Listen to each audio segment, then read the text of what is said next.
Rui Malek Takeguma. Hoje é dia 7 de maio de 2020, os normais que seguem o calendário gregoriano. Eu já venho construindo há alguns anos um caminho de ir introjetando o calendário solar, o entendimento da Lua e do Sol, e para isso uso a ferramenta do calendário chinês, aplicado às 5 estações. Nisso, a gente está exatamente entre o meio, né, do pico da lua minguante com a lua nova, o terceiro ciclo desse ano boi metal. Né? Terceiro, é isso. Passamos pela terceira lua cheia, que foi 27 de abril, e estamos indo em direção à terceira lua nova do boi metal, que se dará em 11 de maio e que é o início do inverno. Então a gente está numa transição que para mim é uma coisa que existe, para a maioria das pessoas não existe, que é uma estação, que é a quinta estação, que existe 18 dias entre cada estação do ano que eu defino. Então a gente está numa fase que eu chamo que é outono-inverno. Não é moda de estação de moda de venda de roupa. É um ciclo de 18 dias em que a gente não está nem no outono nem no inverno, estamos nessa transição. Eu, eu vou mudar e esse daqui entra como um especial dos delírios caórdicos.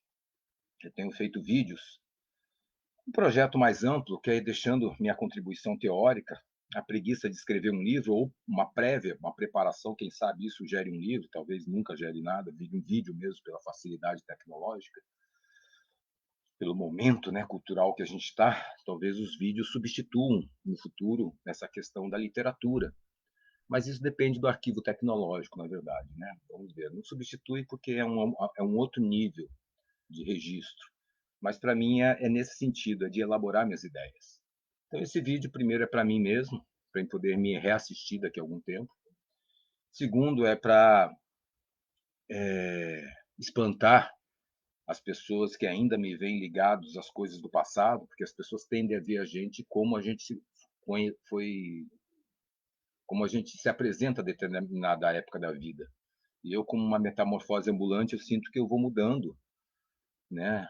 Vou me autoconstruindo culturalmente e isso vai mudando meu pensar e meu jeito de falar as coisas. Então, por exemplo, por anos eu me chamei libertário, eu falava, eu defendia o anarquismo.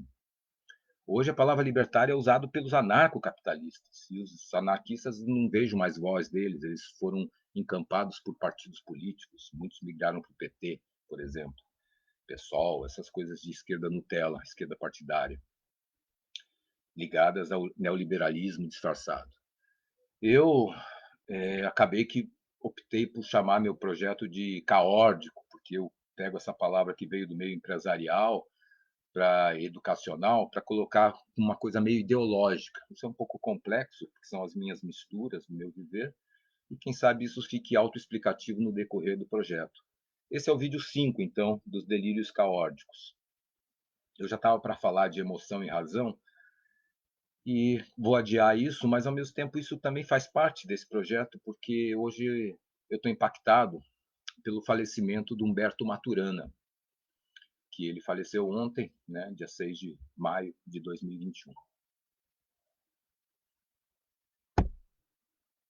Então, eu estou num contexto também que eu acabei de fazer recentemente um videozinho sobre a minha herança familiar, sobre os conflitos que houveram em relação a uma separação que acabou acontecendo entre as minhas irmãs de sangue, pai e mãe, que têm uma idade parecida com a minha, dos irmãos mais novos, que são só de pai e com uma outra mãe, né? E eu acho que foi um racha definitivo entre eles. E eu acabei me metendo no meio porque eu sou sincero, né? E o sincero sempre se fode, porque usando aquela frase do Malcolm X, para você criar inimigos, não precisa fazer guerra, é só você dizer o que pensa. E eu digo o que eu penso, porque se eu acumulo, eu vou me neurotizando, né? E eu não vejo por que não dizer. A gente vive uma liberdade, a gente não vive uma ditadura, como as pessoas colocam aí, porque a gente está no sistema militar, ou né, talvez uma ditadura do judiciário, uma juristocracia, mas aí já é uma outra coisa mais complexa, as pessoas falar no plano político. No plano das ideias, a gente vive uma liberdade, a gente aqui não é China, né? Dizem que a Rússia daqui a pouco vai fechar-se com a internet e sair da internet mundial. Vai fazer um filtro, né, com a internet mundial e vai ter lá dentro só a internet para os russos.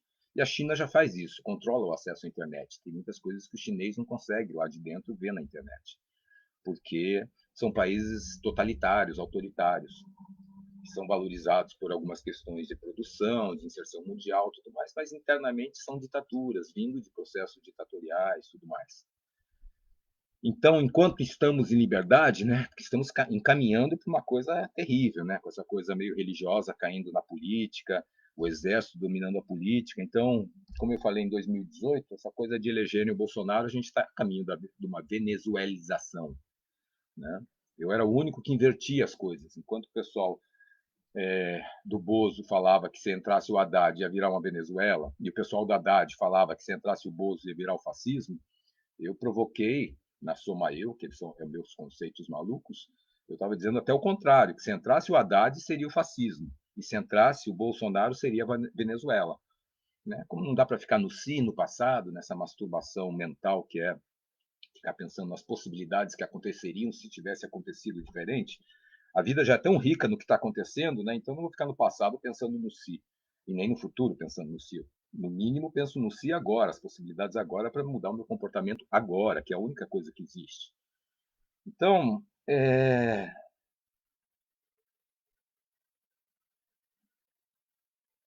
talvez a gente esteja indo para um caminho de venezuelização, mas é uma militarização e um empobrecimento da população, né? E os milionários cada vez ficando mais milionários, as elites grandes estão crescendo, as elites pequenas estão empobrecendo, né? Grandes empresários ficando mais ricos e pequenos empresários falindo. Essa é uma situação do Brasil que vai dar decorrências para os nossos filhos, vai dar decorrência daqui a décadas ainda, porque a pandemia está sendo muito mal elaborada, mas é consequência das escolhas da grande maioria da população, então não tem o que questionar. É o fluir da vida. Ficar no se a gente tivesse um outro presidente, se a gente tivesse, é besteira. Tá aí, a gente tem um reflexo, um espelho que amplia o viver das micro-sociedades e gera-se bioma maior que é a sociedade brasileira, que é, entre aspas, Brasil, uma coisa meio especulativa, né? Os países são especulações, né? A gente vive muito mais, a gente é muito mais frutos e manipulados pelas organizações capitalistas, né, transnacionais, das grandes empresas, do que dos países mesmo, né? A gente vive mais dos impérios econômicos, né? Isso desde a década de 80, 90, né, com a globalização. Globalização na época, né? Porque hoje, falando em globalização, as pessoas entendem outra coisa, mistura com globalismo, vem uma mistura de palavras. Hoje as pessoas nem sabem o que estão falando, porque é tanta alienação mental, tanta falta de estudo de história, tanta falta de contextualização, que tem gente que fala que Papa é comunista, não sabe nem o que é o comunismo, né? Quando eu era criança, as pessoas que queriam detratar o comunismo falavam que comunismo comia criancinhas. E daí vira essa coisa maluca, que já é uma cismogênese muito antiga que foi piorando, piorando, piorando, né? Eu nunca fui a favor do comunismo, porque o comunismo, historicamente, foi um grande engodo, né? Engana a maioria das pessoas da esquerda, dizendo que são coisas interessantes, porque a divisão social, essa coisa de não ter classes sociais, mas sempre foi uma classe social política poderosa, que é a ditadura do proletariado, explorando e com muito poder sobre o proletário, as massas, né? Então isso seja antes da Revolução Russa como depois da Revolução Russa. Então não mudou e não vai mudar, porque as revoluções não podem ser macro, tem que ser micro, tem que ser no indivíduo, nos corpos. É... Hoje é uma sexta-feira, tem movimento aí em Mauá, tá maior sol. Estou aqui no Vale do Pavão e faço esses vídeos nas horas extras do meu trabalho de autobioconstrutor. Bom, eu estou fazendo esse vídeo por vários motivos, né? Como já antecipei alguns, um é para mim mesmo, as minhas ideias e vai entrar nos delírios caóticos. Se ficar muito ruim, eu ponho nos resmungos caóticos, são os delírios que falharam, e daí vai para o Telegram. Mas caso eu goste, eu ponho no meu blog supravive.blogspot.com e lá eu estou organizando essa série de vídeos e sempre recomendo as pessoas começarem lá do zero, lá do delírios caóticos, porque eu vou colocando bases, tipo, tudo isso aqui é delírio mesmo, tudo isso aqui é meu ponto de vista, não penso em verdades, não penso em nada me preocupar em dar conselhos às outras pessoas, eu simplesmente faço um descrever do meu devir, para que possa ser útil para quem quiser, se for útil. Ou pode ser muito útil até para o contexto contrário, né? Como eu usei muito o meu viver. Isso é, pessoas que não gostam do meu viver vão se reforçar, confirmando que o viver delas é melhor, porque eu faço de um jeito que não é para elas. Mas, lógico, eu busco também pessoas que pensem desse novo jeito, nessa evolução que eu chamo do meu pensar somático, haitiano, libertário, que está indo para esse devir caótico, natureza, autobioconstrução e autoconhecimento, principalmente. Né? Cada vez menos me preocupo com terapias e mais com autoterapia. Então, o conflito que eu tive familiar, eu já resolvi, porque começou há um mês atrás, com besteiras de Facebook, minha irmã postando coisas, daí a outra irmã retrucando, e eu entrei de gaiato lá porque eu não sabia de coisas assim importantes que eu pensei que seria comunicado para mim, né? Que é cumprir acordos que vieram lá de 2012, né? Mas tudo bem, já resolvi, já fiz o meu jeito, digamos, de tentar integrar a minha família do meu jeito, que é libertário, certo? Não estou preocupado em agregar e fazer todo mundo junto e dar as mãos, pessoas que não se queiram. Eu quero dar as mãos com pessoas que têm projetos comuns, né? E o meu projeto comum aqui, especificamente, é cuidar da natureza, cuidar da Serra da Mantiqueira, cuidar de uma nascente.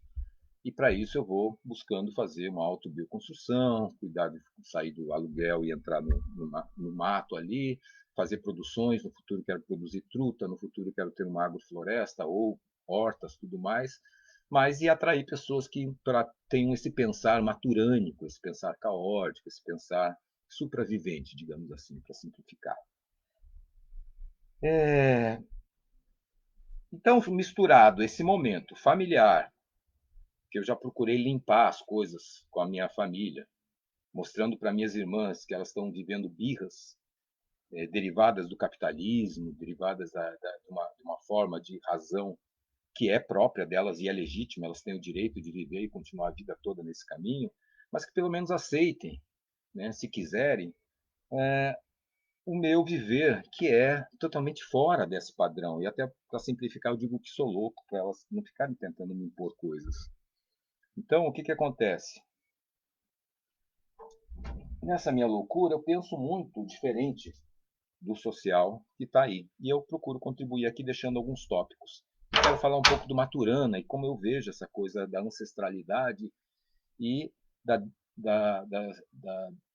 descentralidade. Não, des, bom, os meus pais e meus filhos.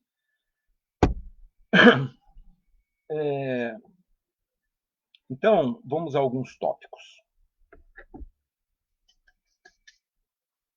É muita coisa que eu quero falar, então vamos ver se eu consigo elaborar isso para ficar um pouco lúcido, né? Um pouco para as pessoas me entenderem um pouco.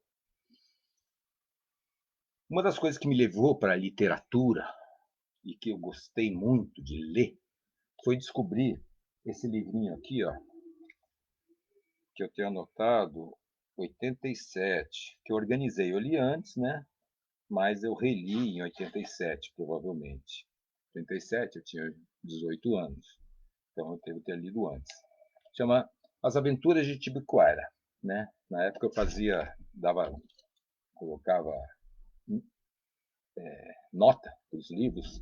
6 vermelho era a categoria máxima, que era o 6, né? Eu gostava do 6. E tinha 6 verde, 6 azul, 6 vermelho. Então 6 vermelho era o menos melhor, digamos assim. E abaixo desses três, 6 verde, 6 azul e 6 vermelho, vinha o 5, 4, 3, 2, 1 sem cores. Então, é a categoria máxima, o 6, esse livrinho, só que não era o pleno, que é o verde, nem o azul, que seria quase lá, é o 6 vermelho, que são livros que eu adoro. Então, As Aventuras de Tibiquera, do Érico Veríssimo. Por que me marcou esse livro? Né? Porque conta a história do Brasil a partir da família de um índio. Isso é, o Tibikuera, ele parte de uma cultura verbal, que são os indígenas, que não usam livros, que não usam vídeos, e que eles contavam na oralidade para os seus filhos. Né? Imagine, à noite, né? A televisão do índio é a fogueira. Então, eles ali na fogueira à noite, em vez de ficar vendo coisas alienantes, que são os conflitos de novela, aquelas competições do capitalismo para nutrir as pessoas com competição, com jogos de amor e aquelas mentiras todas, e as pessoas aprenderem técnicas de mentira através das novelas, as pessoas não, os índios não têm isso, os índios tinham só a natureza para ver. Então eles conversavam, e conversavam, contavam histórias, mitologias dos deuses.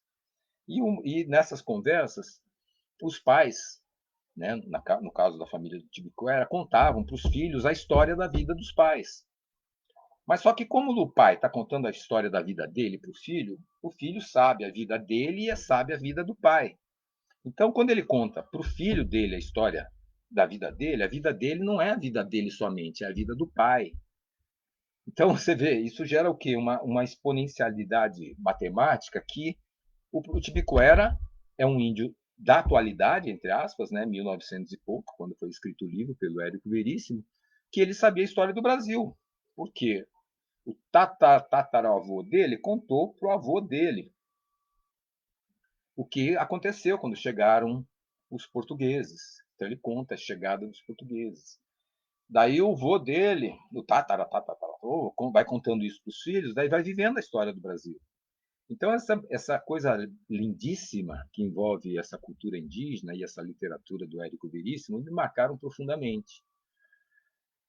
Eu tenho outras variações junto com o Tibicoera, que é, por exemplo, a formação que eu tive. Né? Então, a gente é formado não só geneticamente por pais que nos transferem o DNA materno e paterno através da biologia, gerando um ser novo que sou eu, mas também gerando o quê? Uma história de vida, que é o devir, que é como essa genética vai se relacionando com o meio ambiente. Então, as pessoas podem ter a mesma genética, mas se são educadas em lugares diferentes, elas vão criando uma outro devir, e isso daí chama-se epigenética hoje em dia. Então, a epigenética ela é como a história de vida das pessoas vão acionando ou não as potencialidades do DNA para gerar o meu comportamento.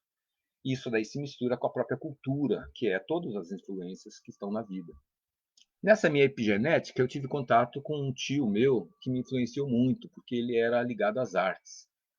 Ele gostava de pintura, ele era um pintor famoso. Ele gostava de quadrinhos, ele foi um dos pioneiros dos mangás no Brasil, falando sobre isso. Quando eu era pequeno, eu ia para uma fazenda da minha família no interior de São Paulo, um lugar chamado Guaiçara. E lá era uma coisa incrível, porque era uma fábrica de saquê abandonada, que meus bisavós produziram saquê aqui no Brasil. Né? Cadê? Tá fácil. Está aqui em cima no meu painel. Vou pegar aqui no censo, que é mais fácil. Vou pegar um avulso do que pegar o do painel.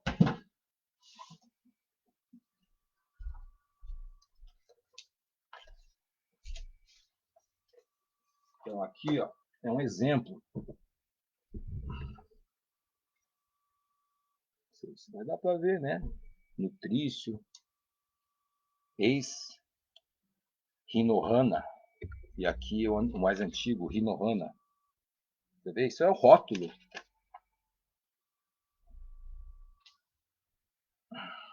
Saquê Nacional, indústria brasileira.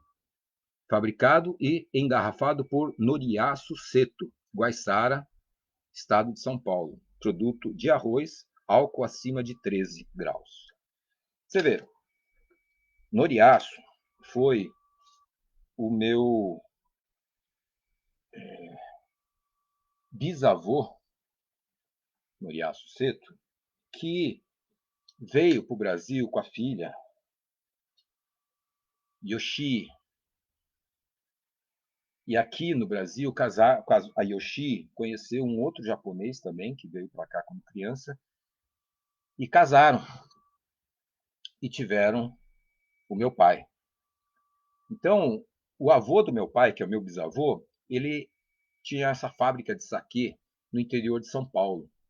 Eu ia para lá, mas já não era a fábrica de saquê. Né? Teve muita coisa na história do Brasil que envolve o Japão ficou ligado aos nazistas na Segunda Guerra Mundial. Então, quando o Brasil ficou naquela dúvida, me ligo aos alemães, me ligo aos americanos, acabou que o Getúlio, depois de namorar os alemães, acabou indo para os americanos. E nessa história, houve um preconceito muito grande com as pessoas que eram das outras etnias que estavam em guerra, na Segunda Guerra. Então, os alemães sofreram, os japoneses sofreram aqui no Brasil. Esse meu avô foi preso, ficou injustamente preso por alguns anos, afastado da família. Então, essas decorrências fizeram que houvesse uma falência familiar. Então, enquanto que meu bisavô foi industrial, né, ele nasceu no Japão, veio para cá com o filho e foi um industrial no Brasil, o meu avô, que foi o pai do meu pai, já foi um pobre. Né? Poderia se levantar outras questões, que daí eu não quero entrar muito em detalhes, mas eu acho que tem a ver também com a coisa do álcool, né? Meu bisavô produzia saquê e meu avô era um alcoólatra. E nisso, meu pai teve uma infância difícil. Meu pai teve uma infância que desde menino, desde criança, tinha que trabalhar, tinha que ir na feira, levar lá em Guaiçara as coisas, junto com os irmãos Escadinha, né? O Kun e depois o próprio Chu, que é esse meu tio que eu falo artista. Eles, quando pequenos, eles tiveram uma vida muito difícil. Eles tiveram que ajudar a sustentar a própria mãe, porque meu avô, né, tinha esse problema com o álcool. Depois eles acabaram ajudando, depois que se formaram e foram se formando dentro, trabalhando, né, entrando no sistema, ajudaram inclusive os irmãos mais novos, porque a diferença entre meu pai, que é o filho mais velho do meu avô, com a minha tia, que ela é uma diferença um pouco mais, poucos anos mais velha que eu, a tia Sandra, é que meu pai acabou que foi acompanhando meus avós terem filhos menores, como fui na minha vida. E aí ele acabou ajudando financeiramente esses filhos mais novos, coisa que eu não pude fazer, outra história, né? Outros momentos, outra fase da vida da família Seto Takeguma. E o que acontece nesse processo de Guaiçara, que é uma, eu entrei nisso por causa da minha lembrança do Chu. Quando as minhas primeiras lembranças de Guaiçara, a, essa ex-fábrica de saquê já era uma ex-fábrica de quadrinhos, porque antes de eu me lembrar, quando eu era, antes de eu nascer, talvez, o meu tio, que é o irmão, um dos irmãos mais novos do meu pai, que é o mais velho, ele produziu quadrinhos no Brasil. A Maria Erótica, né, que foi um personagem dele, vários outros quadrinhos e tudo mais. Ele teve uma influência muito interessante com a Grafipar depois do Paraná, foi para o Paraná, tudo mais. Então, essa história eu não sei de direito, eu conheço em parte, não estou aqui no reli para falar, não é esse meu foco. Só estou citando que esse lado de ver, brincar quando criança na natureza, que é ficar pulando de jabuticabeira em jabuticabeira, ver a jaca gigantesca oferecer aquela natureza, tantas frutas, tantos animais ali, num sítio pequeno, porque era um sítio urbano, entre a linha de trem da cidade e o resto da cidade. Então era uma casa grande, antiga, mas que não era no mato, era dentro de uma cidade pequena, cidade do interior, mas era um lugar urbano, mas com muita natureza. E a gente saía de lá, eu e meu irmão Paulo, a gente ia para a linha do trem, andava pela linha do trem um tempão e depois entrava, achava um rio enorme para nadar. Então essas lembranças da infância com a natureza são inesquecíveis. Mas tão inesquecíveis quanto são essas lembranças de pequeno, a guerra contra as abelhas cavalo que a gente fez, e daí eu fui picado por um monte de abelha cavalo. Então essas lembranças assim são memórias afetivas muito importantes para mim, e essa fábrica abandonada, que me gerava até medo, porque era tudo abandonado, tinha porão, tinha eram galpões enormes. como ela foi ocupada por uma fábrica, uma produtora de quadrinhos, ela tinha um monte de pôsteres de mulher pelada, de desenhos, de arte, tudo mais, tudo abandonado assim, porque já não era mais aquilo também. Então essa decadência dessa história familiar, quando eu morei em Curitiba e frequentei muito a casa do meu tio, chegou uma hora que meu pai e minha mãe se separaram, a gente foi morar com meu pai quando eu era pequeno. Meu pai foi para Porto Alegre, eu fui morar lá em Porto Alegre, não gostei. Voltei para Curitiba para morar com meus tios. E daí morei uma época com os meus tios, do lado desse meu tio Cláudio Seto. E ali eu me deslumbrava com um quarto dele. Né? Ele era extremamente bagunçado, como eu. Eu acho que aprendi a bagunça, o caos de arquivos com ele. Então ele tinha um quarto assim que a esposa dele, a Mitsui, nem entrava para limpar, porque era o acordo deles. A Mitsui cuidava da casa, cuidava do quarto deles, cuidava dos outros ambientes, mas os ambientes do meu tio, que ocupava mais de um quarto, ele tinha uns 3 quartos assim, que um era totalmente só biblioteca, o outro era meio um corredor, quarto, que tinha um monte de coisa, e ele ainda tinha mais um outro escritório, que eram as coisas mais contemporâneas, quando ele trabalhava no jornal, quando ele fazia os quadros, né?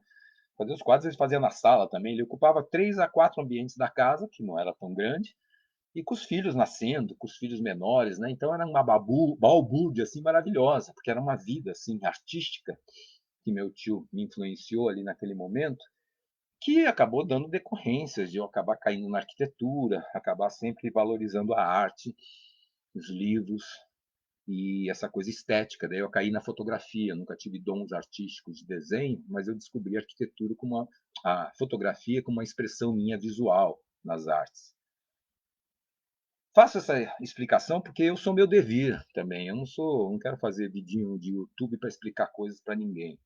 Daí são pessoas que ficam na teoria, lê um livro, acha que sabe das coisas e vai falar do livro. Não, eu falo aqui da minha vida porque é meu histórico, foi me moldando e está gerando isso, uma coisa que eu penso de uma forma diferente, incomodo quem não aceita isso e quer me enquadrar com o pensamento normal, o amor autoritário, né? Aquelas coisas de preocupação com o outro, meio de uma visão judaico-cristã, você tem que se preocupar com o outro, você tem que cuidar do outro, coisa e tal. Não, eu acho que cada um se cuida.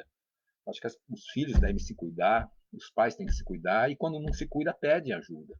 Né? E não a gente tem que ficar tutor de uma forma mandando nas pessoas.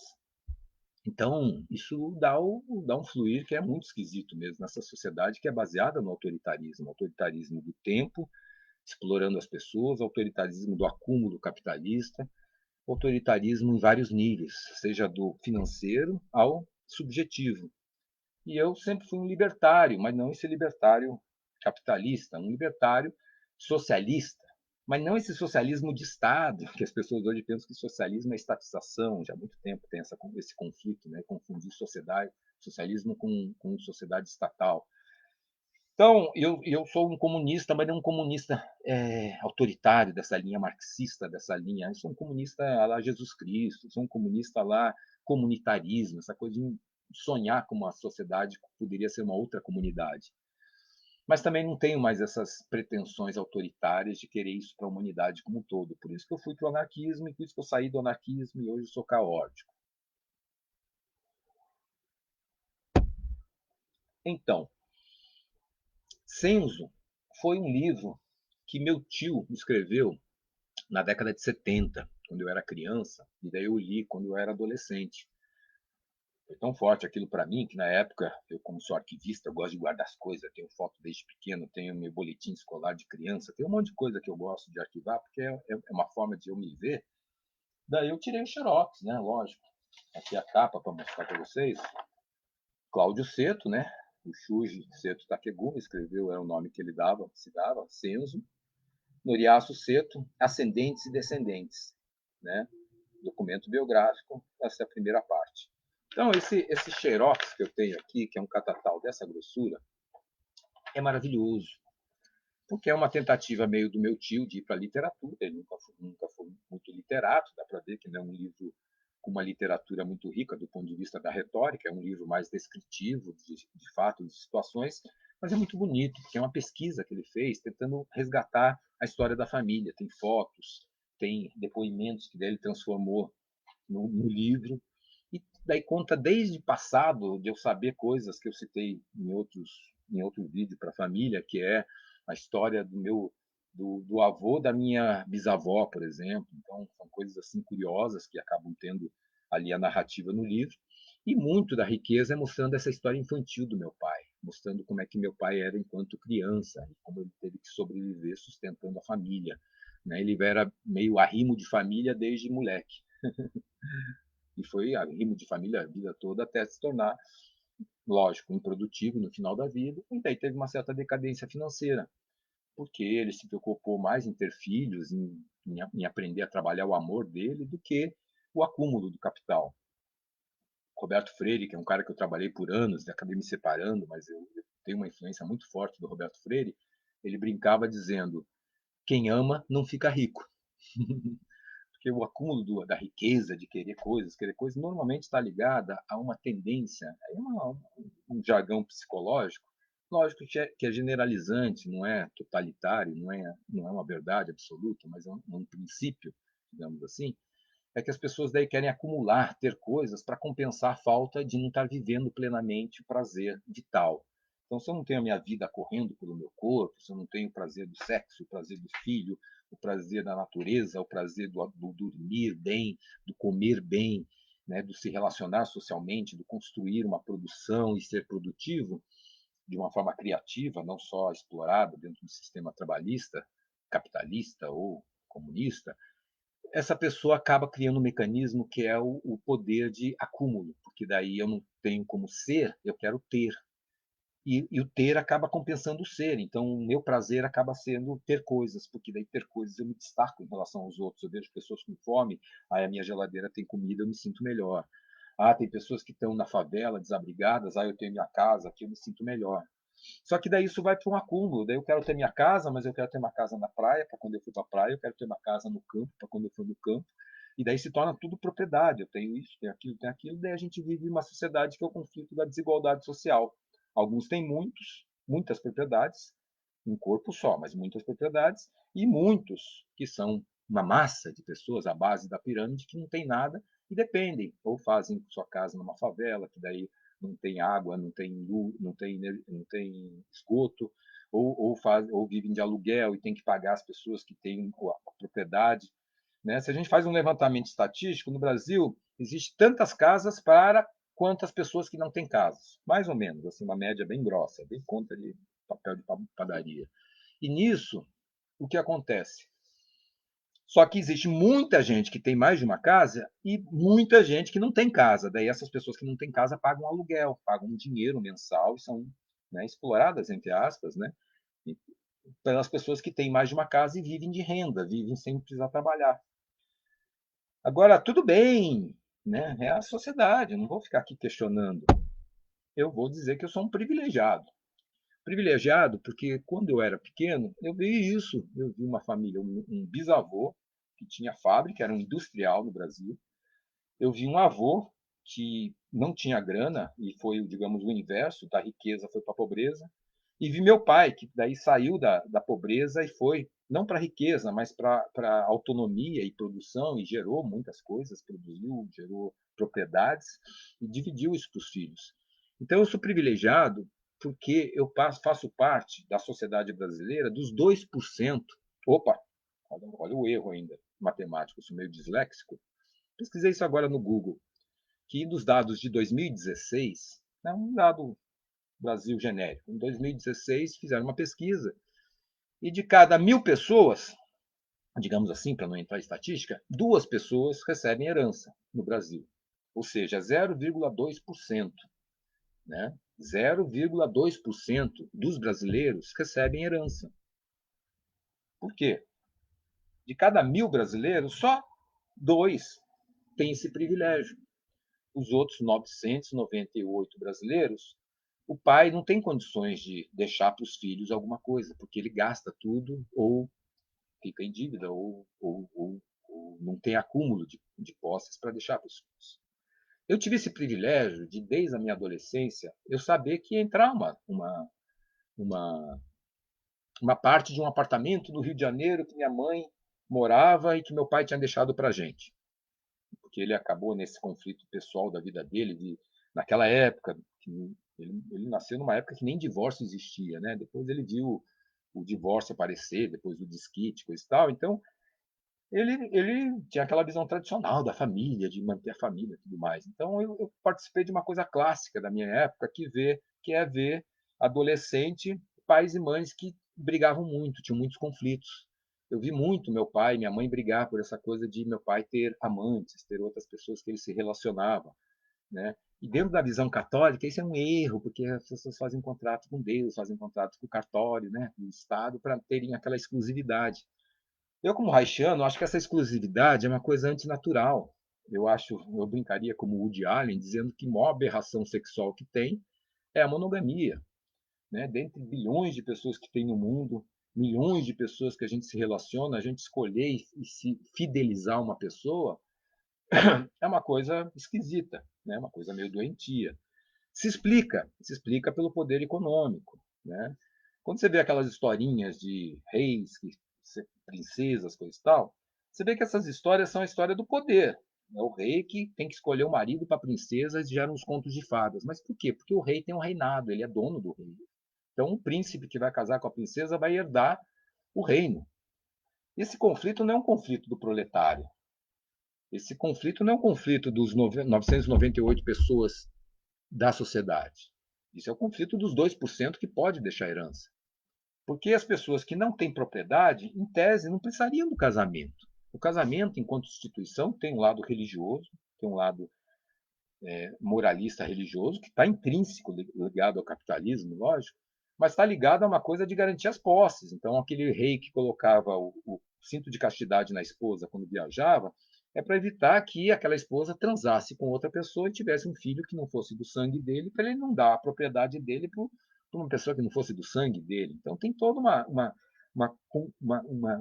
lógica intrínseca ao capitalismo, que é eu quero deixar a minha herança, o que eu tenho, as minhas posses, para quem é do meu sangue, eu não vou dar para o outro. Aí já tem um mecanismo que é já a exploração do outro, uma coisa já meio de. É aquela preservação, talvez, lá do início da humanidade, que é os clãs e as guerras entre clãs. Né? Então, o meu clã, eu protejo o meu clã. Daí, o meu inimigo é o outro, que não é da minha família. Por quê? Porque é a guerra da sobrevivência. A sociedade evoluiu, mas manteve esses mecanismos de competição dentro de uma sociedade que precisa mais da solidariedade, da cooperação, do que da competição. Então, a gente vive um conflito entre esses dois conceitos, que a sociedade quer sempre levar para a competição. A importância é a competição, o importante é você se superar ao outro. Daí se usam argumentos biológicos, né, tentando usar Darwin para isso, deturpando Darwin, dizendo que é o mais apto que sobrevive e tudo mais. Bom, o que veio na minha vida? Rompimentos, rompimentos. Eu fui para a arte. Meu tio, sendo artista, vivendo daquele jeito, eu vi que eu preferia ser um artista maluco do que ser um como meu pai, que produzia, produzia, produzia. Então, produzia posses, ajudava todo mundo, ajudava os irmãos, tinha um monte de filho, cuidava, tinha que cuidar de esposa, tinha amante, não sei o quê.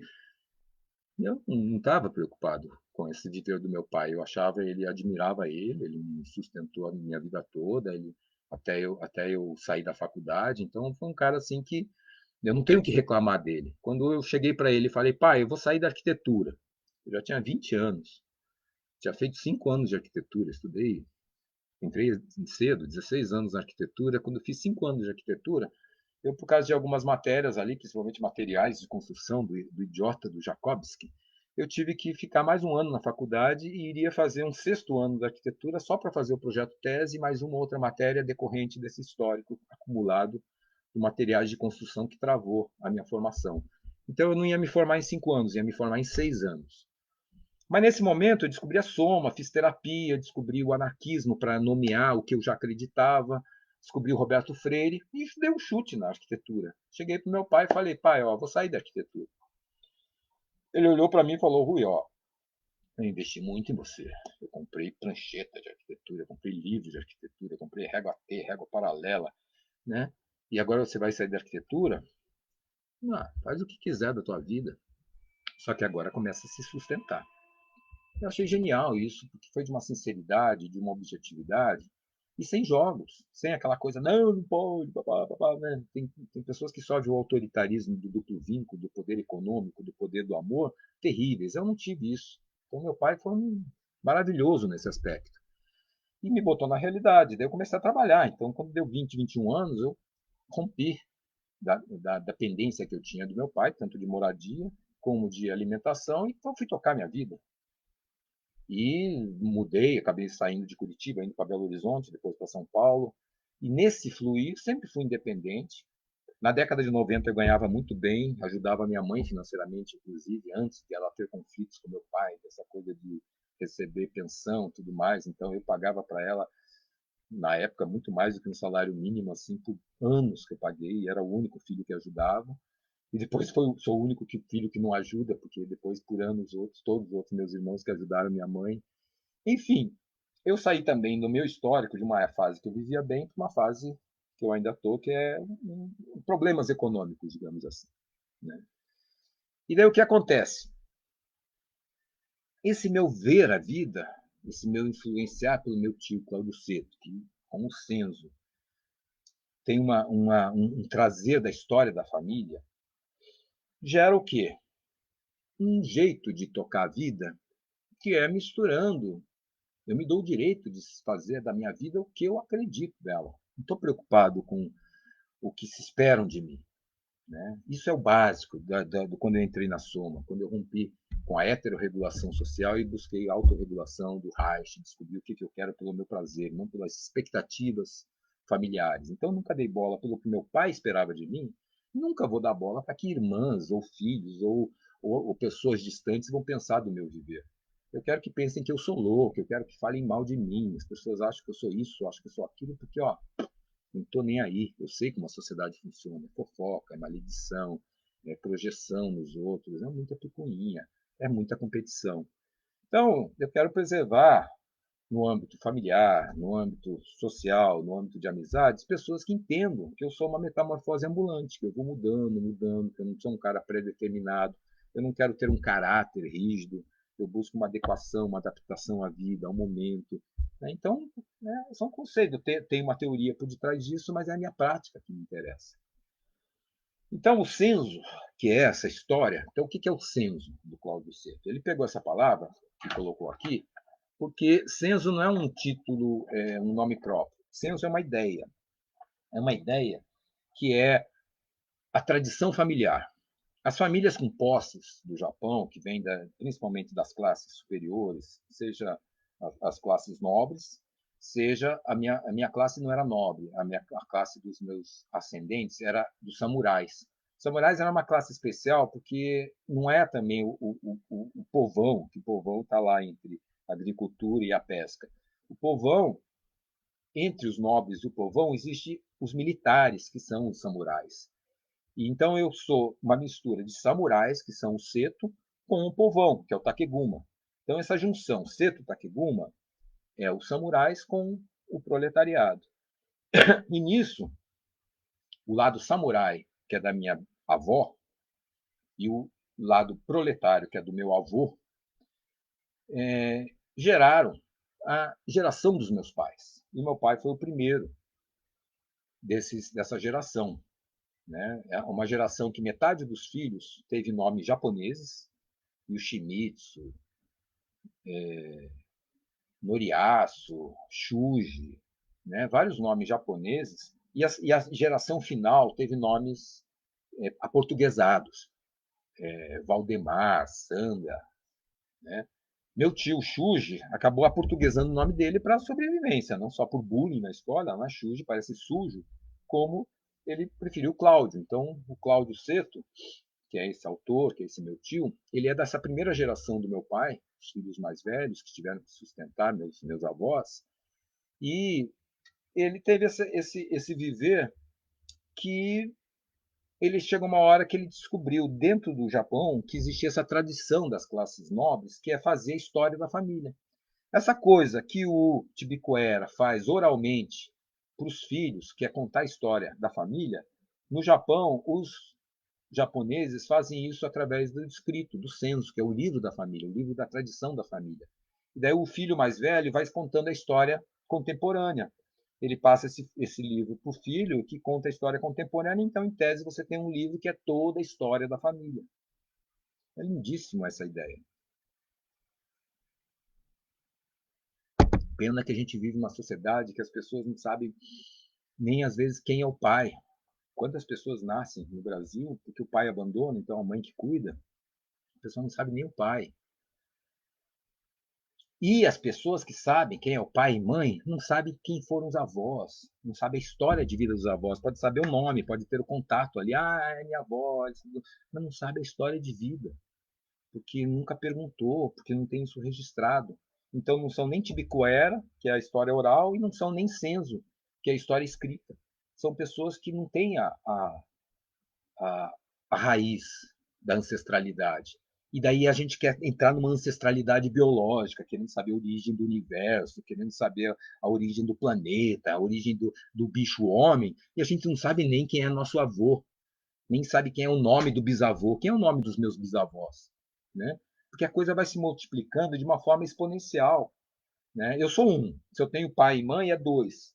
Se cada pai e mãe tem dois pais e mães, que são meus avós, então são quatro avós, né? É o avô materno, o avô paterno, a avó materna, a avó paterna. Agora, cada um desses quatro, né, tem dois para cima, são os pais. Então, os meus avós, quatro avós, me geram 8 bisavós.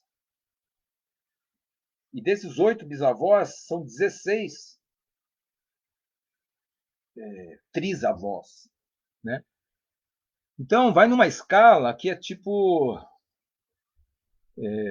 Eu e meus filhos gostamos de xadrez, né? Tem uma historinha que fala assim: um camponês, uma vez, para provocar um rei, o rei queria dar um prêmio para o camponês lá, e o cara perguntou assim: o que você quer? Falou assim: ó, eu quero que você me dê. Pega um tabuleiro de xadrez, que tem 64 casas. Eu quero que na primeira casa você me dê um grão de arroz. No segundo, você me dê 2 grãos de arroz. No terceiro, você me dê o dobro, sempre o dobro. Então, na terceira casa, eu fico com 4 grãos de arroz. Né? E assim vai. O rei pensou: maravilha, te dou isso.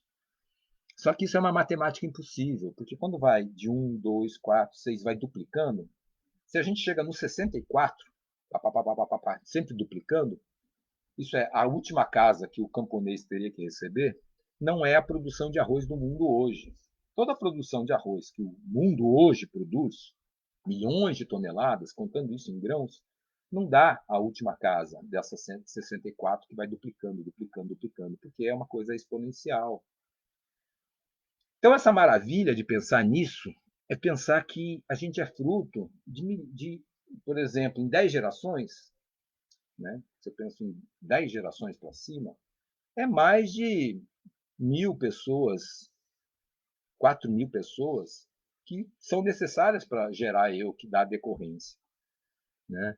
E são pessoas que tiveram que viver, enquanto viveram, tiveram filhos, porque se antes de ter o filho morreram, não poderiam ter os descendentes. Então, essa matemática maravilhosa é interessantíssima, porque quando a gente pensa na genética, é um pouco isso. Eu sou um pouco do meu pai, eu sou um pouco da minha mãe. Geneticamente, sou 50% meu pai e 50% minha mãe.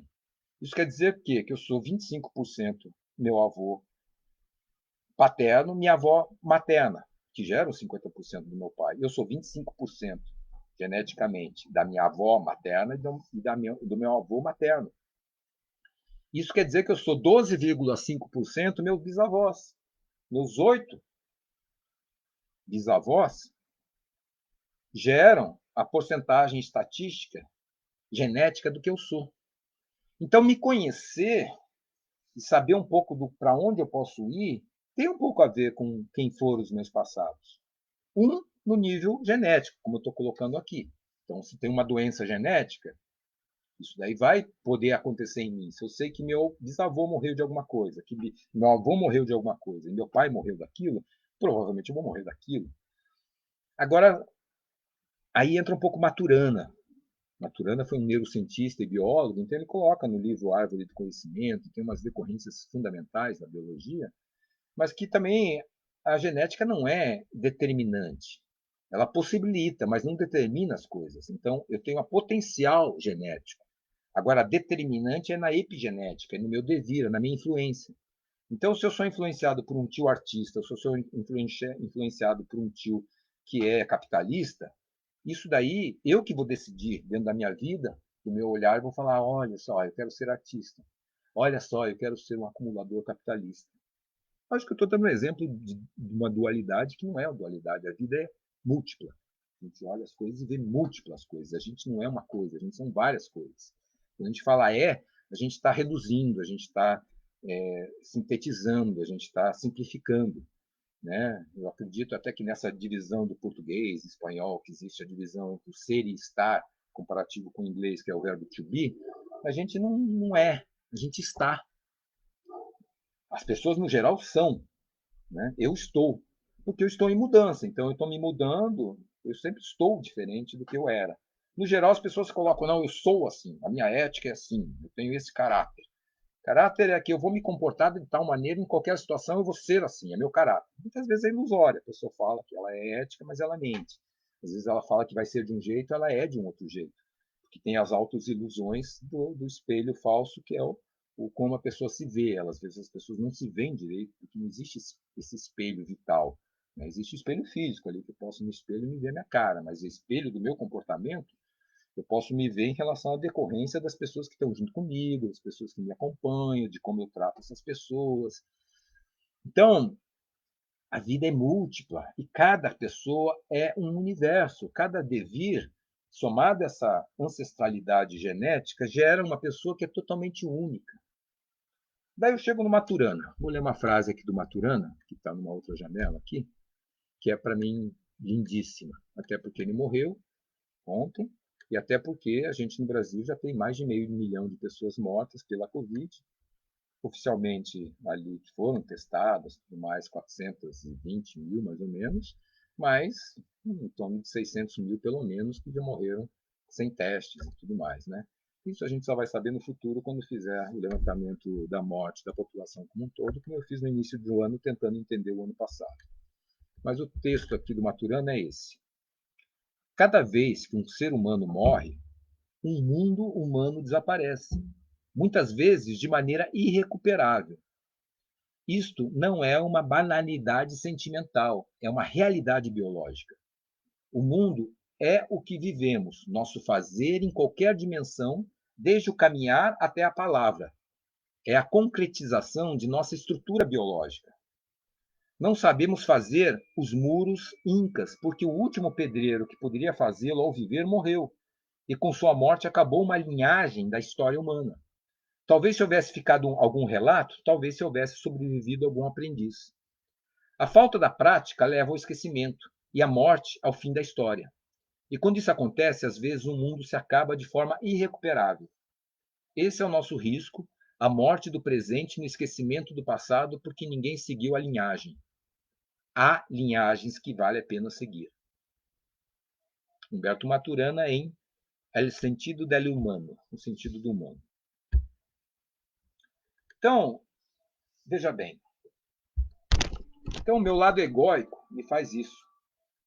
Colocar aqui a minha linhagem e, de uma certa forma, esses vídeos são o meu censo em vídeo, porque eu vou registrando o meu devir com os meus atos, com as minhas produções e com as coisas que eu tenho escrito nos últimos, na minha vida como um todo. Algumas coisas são publicadas em blogs e desaparecem, algumas coisas são publicadas em revistas que estão aí registradas, revistas anarquistas, revistas de capoeira, algumas são citadas em alguns livros ligados a Roberto Freire, a pedagogia libertária, né, ao anarquismo. Mas a nossa história tem esse lado então cultural que a gente produz, que a gente participa, né? Meu pai foi do meio empresarial, então ele participou do banco, do BRDE, né, de bancos de desenvolvimento regional, ele participou, então ele tem uma história ali empresarial. Meu tio tem uma cultura artística, então ele está dentro das artes. Você procura ele, ele tem uma aparência maior fora do meio empresarial. Então ele é valorizado pelas coisas que eu estou falando aqui. Né? Ele fez desde quadros, como pintor, era quadrinista, era chargista, participou como jornalista de jornais em Curitiba.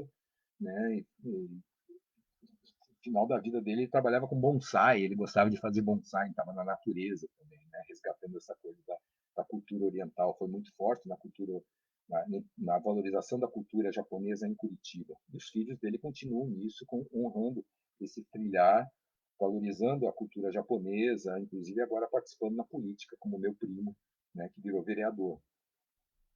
Então, cada um tem seu caminho, e essa história é maravilhosa, e a gente tem que contar essa história para os nossos filhos, para eles terem uma ideia, não para seguir, para idolatrar, mas sim para poder contextualizar e escolher, para poder ver se quer seguir quais caminhos e como vai ser esses caminhos. Então, nesse meu caminho, eu só quero citar aqui Humberto Maturana, dizendo que eu trabalhei muito tempo com Roberto Freire. Quando eu me separei, eu resolvi fazer um caminho próprio, chamei de Sommelier, por causa do conflito da capoeira na época, tudo mais. E em 2002, quando minha filha estava nascendo, a Cecília, eu produzi esse jornalzinho aqui, ó, Tesão, número 0. Eu renomeei aqui, anule você mesmo o seu voto. Né? Já que nosso voto é anulado quando a gente escolhe os representantes e eles não fazem, mesmo eleito, não fazem o que a gente quer, daí o voto está sendo anulado por eles. Então anule você mesmo o seu voto. Então era a minha visão anarquista na época, e aqui eu trago coisas da ciência, né? Eu falo da capoeira, tem um texto muito bom de amigos que fizeram, né? Então aqui tem Richard Hawkins falando sobre a religião, criticando a religião, fala sobre trabalho, senso crítico, tem vários textos. Eu falo sobre crítica. E aqui um amigo de Belo Horizonte publicou esse texto do Maturana. Nem razão, nem acaso, emoção. Texto do Marcos Botolos.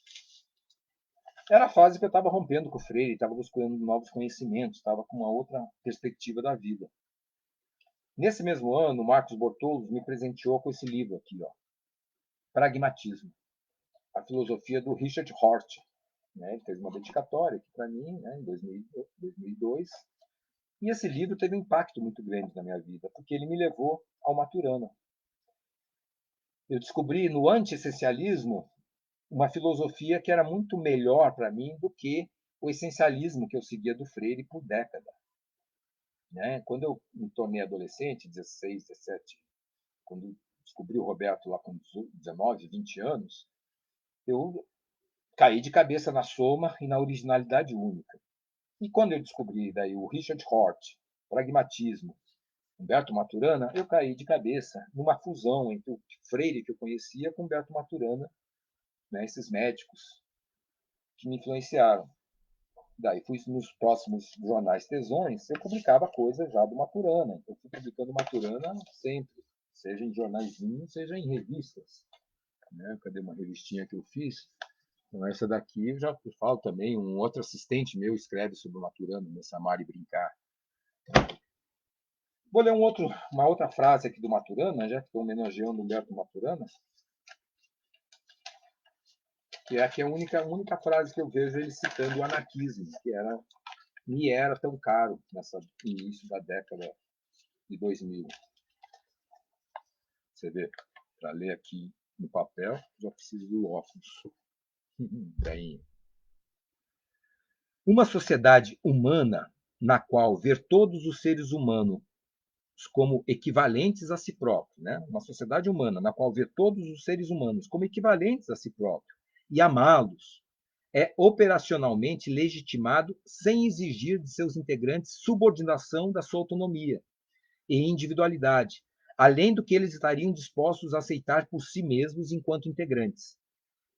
É um produto da arte humana.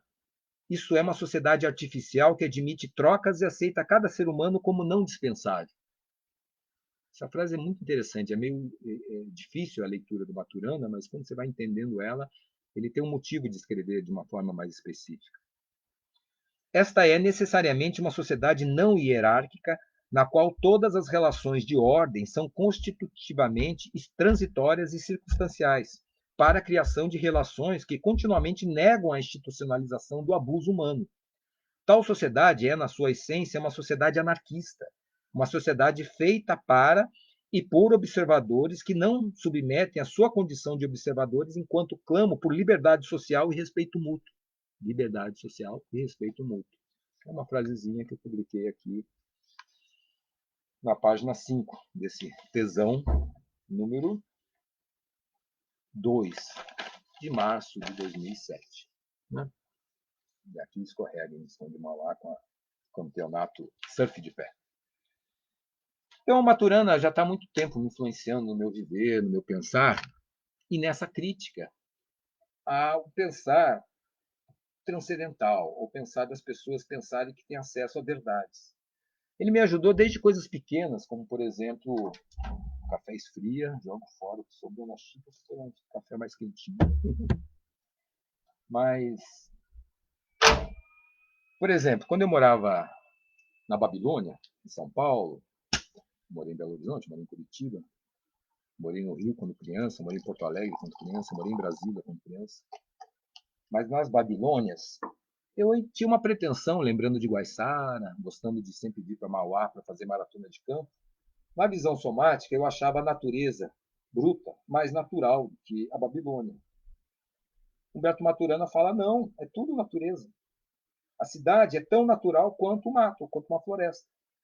Porque a cidade ela é fruto da ação humana, e o homem é natureza. Então, tudo que o homem faz é natureza.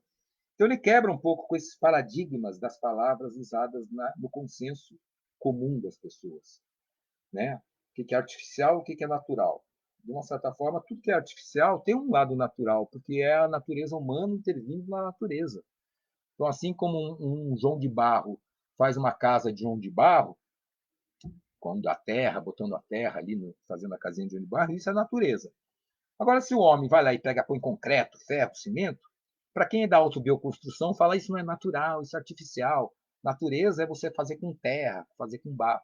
E não, Maturana, numa visão maturânica, que é a minha, colocaria que não, o concreto, o cimento e o ferro são naturais, porque é como o homem, com a sua cultura, transformou a natureza e está adequando ela. Então, usar o plástico é natural.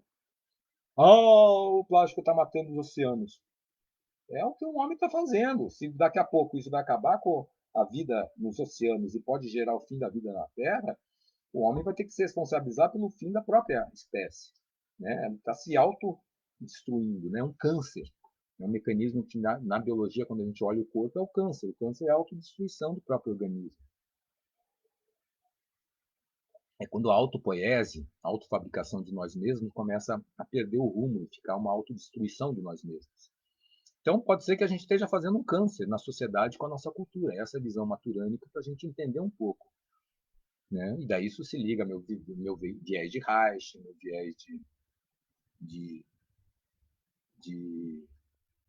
da Gestalt, de todos os outros terapeutas que colocavam essa tentativa de mostrar uma certa doença no comportamento humano. Depois que eu descobri a ayahuasca, descobri o caótico, tenho uma visão mais ampla ainda, eu acho que é muito questionável a gente dizer o que é doente também. Porque é o direito de cada um. A gente tem essa possibilidade, essa potencialidade, então seria até quase uma coisa assim, falando cristanamente, é quase que o nosso livre-arbítrio fazer isso. Então, doença, se é um erro, nunca pode ser colocado para o outro. A gente tem que sempre colocar um espelho e ver, não, se é um erro para mim, eu mudo o meu viver. Se é um erro que o outro está fazendo, eu mudo o meu viver. Não vou ficar dizendo que o outro está errado.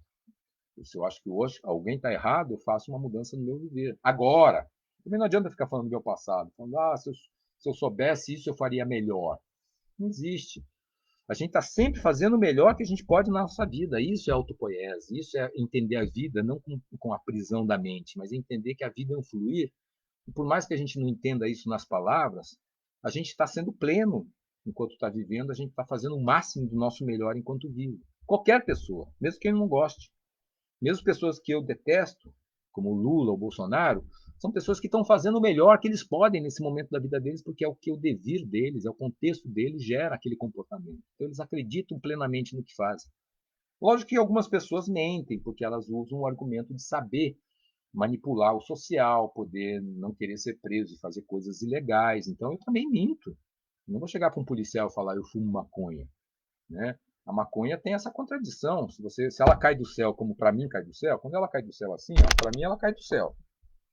Quando ela cai do céu, não há nenhuma ilegalidade nisso. As leis brasileiras falam o seguinte: é proibido plantar, não sei quem sabe disso, mas é proibido plantar a maconha e é proibido vender e é proibido comercializar. Você não pode nem plantar no chão, no vaso, você não pode fazer plantação de maconha e você não pode comprar e vender. Mas fumar não é proibido. Então isso é interessantíssimo, porque é uma coisa assim, a lei está dizendo, se ela cai do céu, ou se ela aparece de outra dimensão para você, como acontece para mim acontece assim, é uma dimensão. Eu passo em amigos e eles me dão, né? Então, daí não tem problema nenhum. Depois eu encontro esses amigos e dou outra coisa para ele, né? Dou pinga, né? Na minha loja aqui, faço um serviço, né? Porque daí é o escambo. Ah, é comercial. Não, não, não, não. Eu faço aí são as estratégias da mentira social. Então a gente mente socialmente para isso. Eu minto que não compro maconha, falo que ela cai do céu, que daí eu não fico ilegal. Bolsonaro mente que não rouba, não faz rachadinha, daí ele pode comprar. E o filho dele, casas de 16 milhões e pagar em dinheiro sem explicar de onde veio aquele dinheiro. Todo mundo aceita. Então, esse é o viver. Esse é o social que a gente vive. Estratégias, comunicação, ancestralidade e descentralidade. Por que eu estou fazendo esse vídeo mesmo? Porque é um delírio caótico isso que eu estou falando. Eu quero falar para a minha filha que ela tem o pleno direito de fazer o que ela quer da vida. Ela sabe disso porque ela convive comigo isso o tempo todo, mas o meu filho é pequeno. Se eu morro esse ano, na pandemia, ou atropelado, ou tem um tiroteio aqui, que nem no metrô ontem, os caras estão andando no metrô e levam tiro da polícia, que está tendo um tiroteio lá fora. Então, se tiver um tiroteio, entrar uma bala aqui e eu morrer, eu deixo esse vídeo, esse registro para meus filhos, para o meu Udá. E se eu tiver mais filhos, que eu pretendo ter o Kairos, ou a Kairos, né, vai saber né, como é que vai ser o nome daí, mas eu quero deixar esse registro do que eu sou, do que eu penso agora. Talvez daqui a 10 anos eu pense diferente. Né? Dificilmente eu vou virar um reacionário religioso, né? Mas nunca diga nunca. É uma brincadeira paradoxal que eu falo para os meus filhos. Nunca diga nunca. Né? E meu filho sempre, agora que ele é pequeno, ele ainda entra na tentativa de contra-argumentar. Agora minha filha já me entende. Então, educar na paradoxalidade, educar com a poesia, é uma nutrição fundamental para os filhos hoje em dia. Buenas.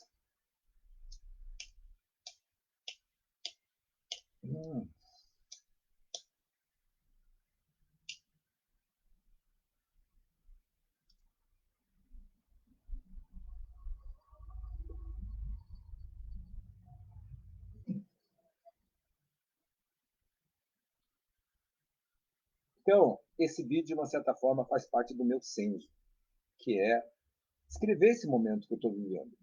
Eu estou tentando criar um, um paradigma diferente com essa relação propriedade e herança. Meus pais tiveram uma coisa que eu acho linda, que é o rei Lear, que eu falo, que é dar herança enquanto vivo. Por quê? Porque daí você vê o que os filhos fazem. Ah, rei Lear foi uma tragédia, porque o cara fica louco, vê o conflito dos filhos. Mas daí? Qual a diferença você vê e não vê? O que eu prefiro? Morrer e depois ir para uma instância que talvez não exista e não ter a possibilidade de ver o que acontece com os meus filhos? Porque eles podem depois brigar pela herança. Ou prefiro dar a herança e ver como é que eles vão interagir, produzir e transformar aquela herança. Né? Seja do filho pródigo, né, da Bíblia, que você dá a herança, o cara gasta tudo e volta para a casa do pai, e o outro fica inconformado. O que você recebe de volta, filho? Ele gastou tudo. Eu não gastei nada. É uma beleza essa história, porque o pai ama os dois, o pai aceita os dois. O pai aceita tanto aquele que fica em casa e não gasta a herança, como ele aceita a volta do filho, que é amor, é isso, é aceitação do outro como ele é. O contrário do amor não é o ódio, é a indiferença. Então, são coisas que eu estou falando porque também isso é maturando.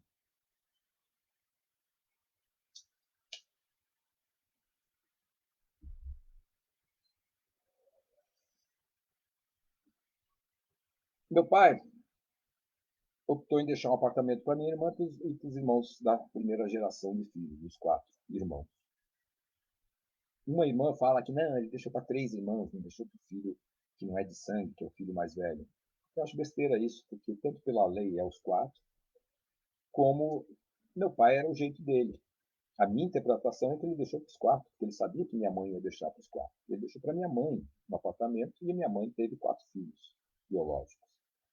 Então, a gente dividiu o apartamento em 4, só que, por questões da época,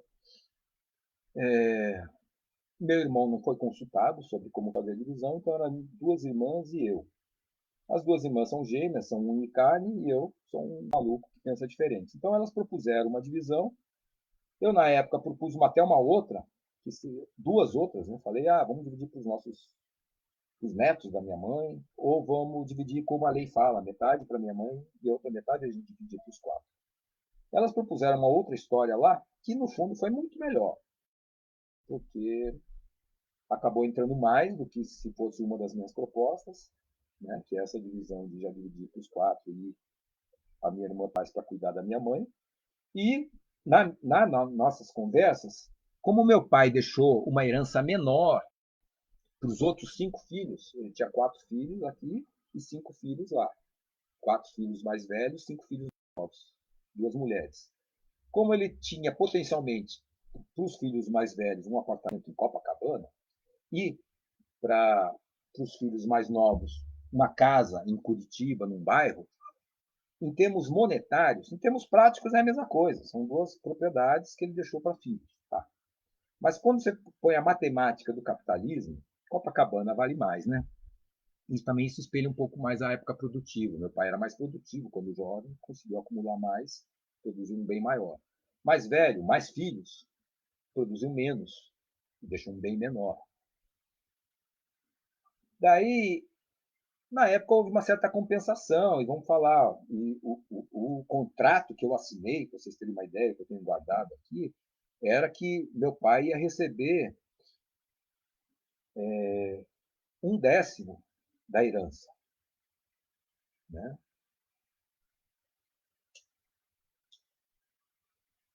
Eu recebi 1/5 e meu pai ia receber 1/10. Beleza, foi tudo feito a divisão lá. Só que depois, daí já é uma coisa que não me envolve. A divisão da herança foi certa, foi justa, foi um consenso entre todo mundo.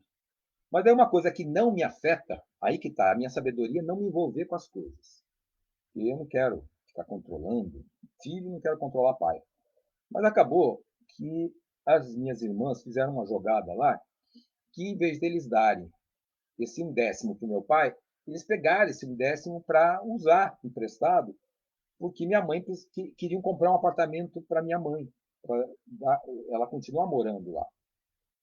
Ela segue uma lógica que é a continuidade, é o caráter.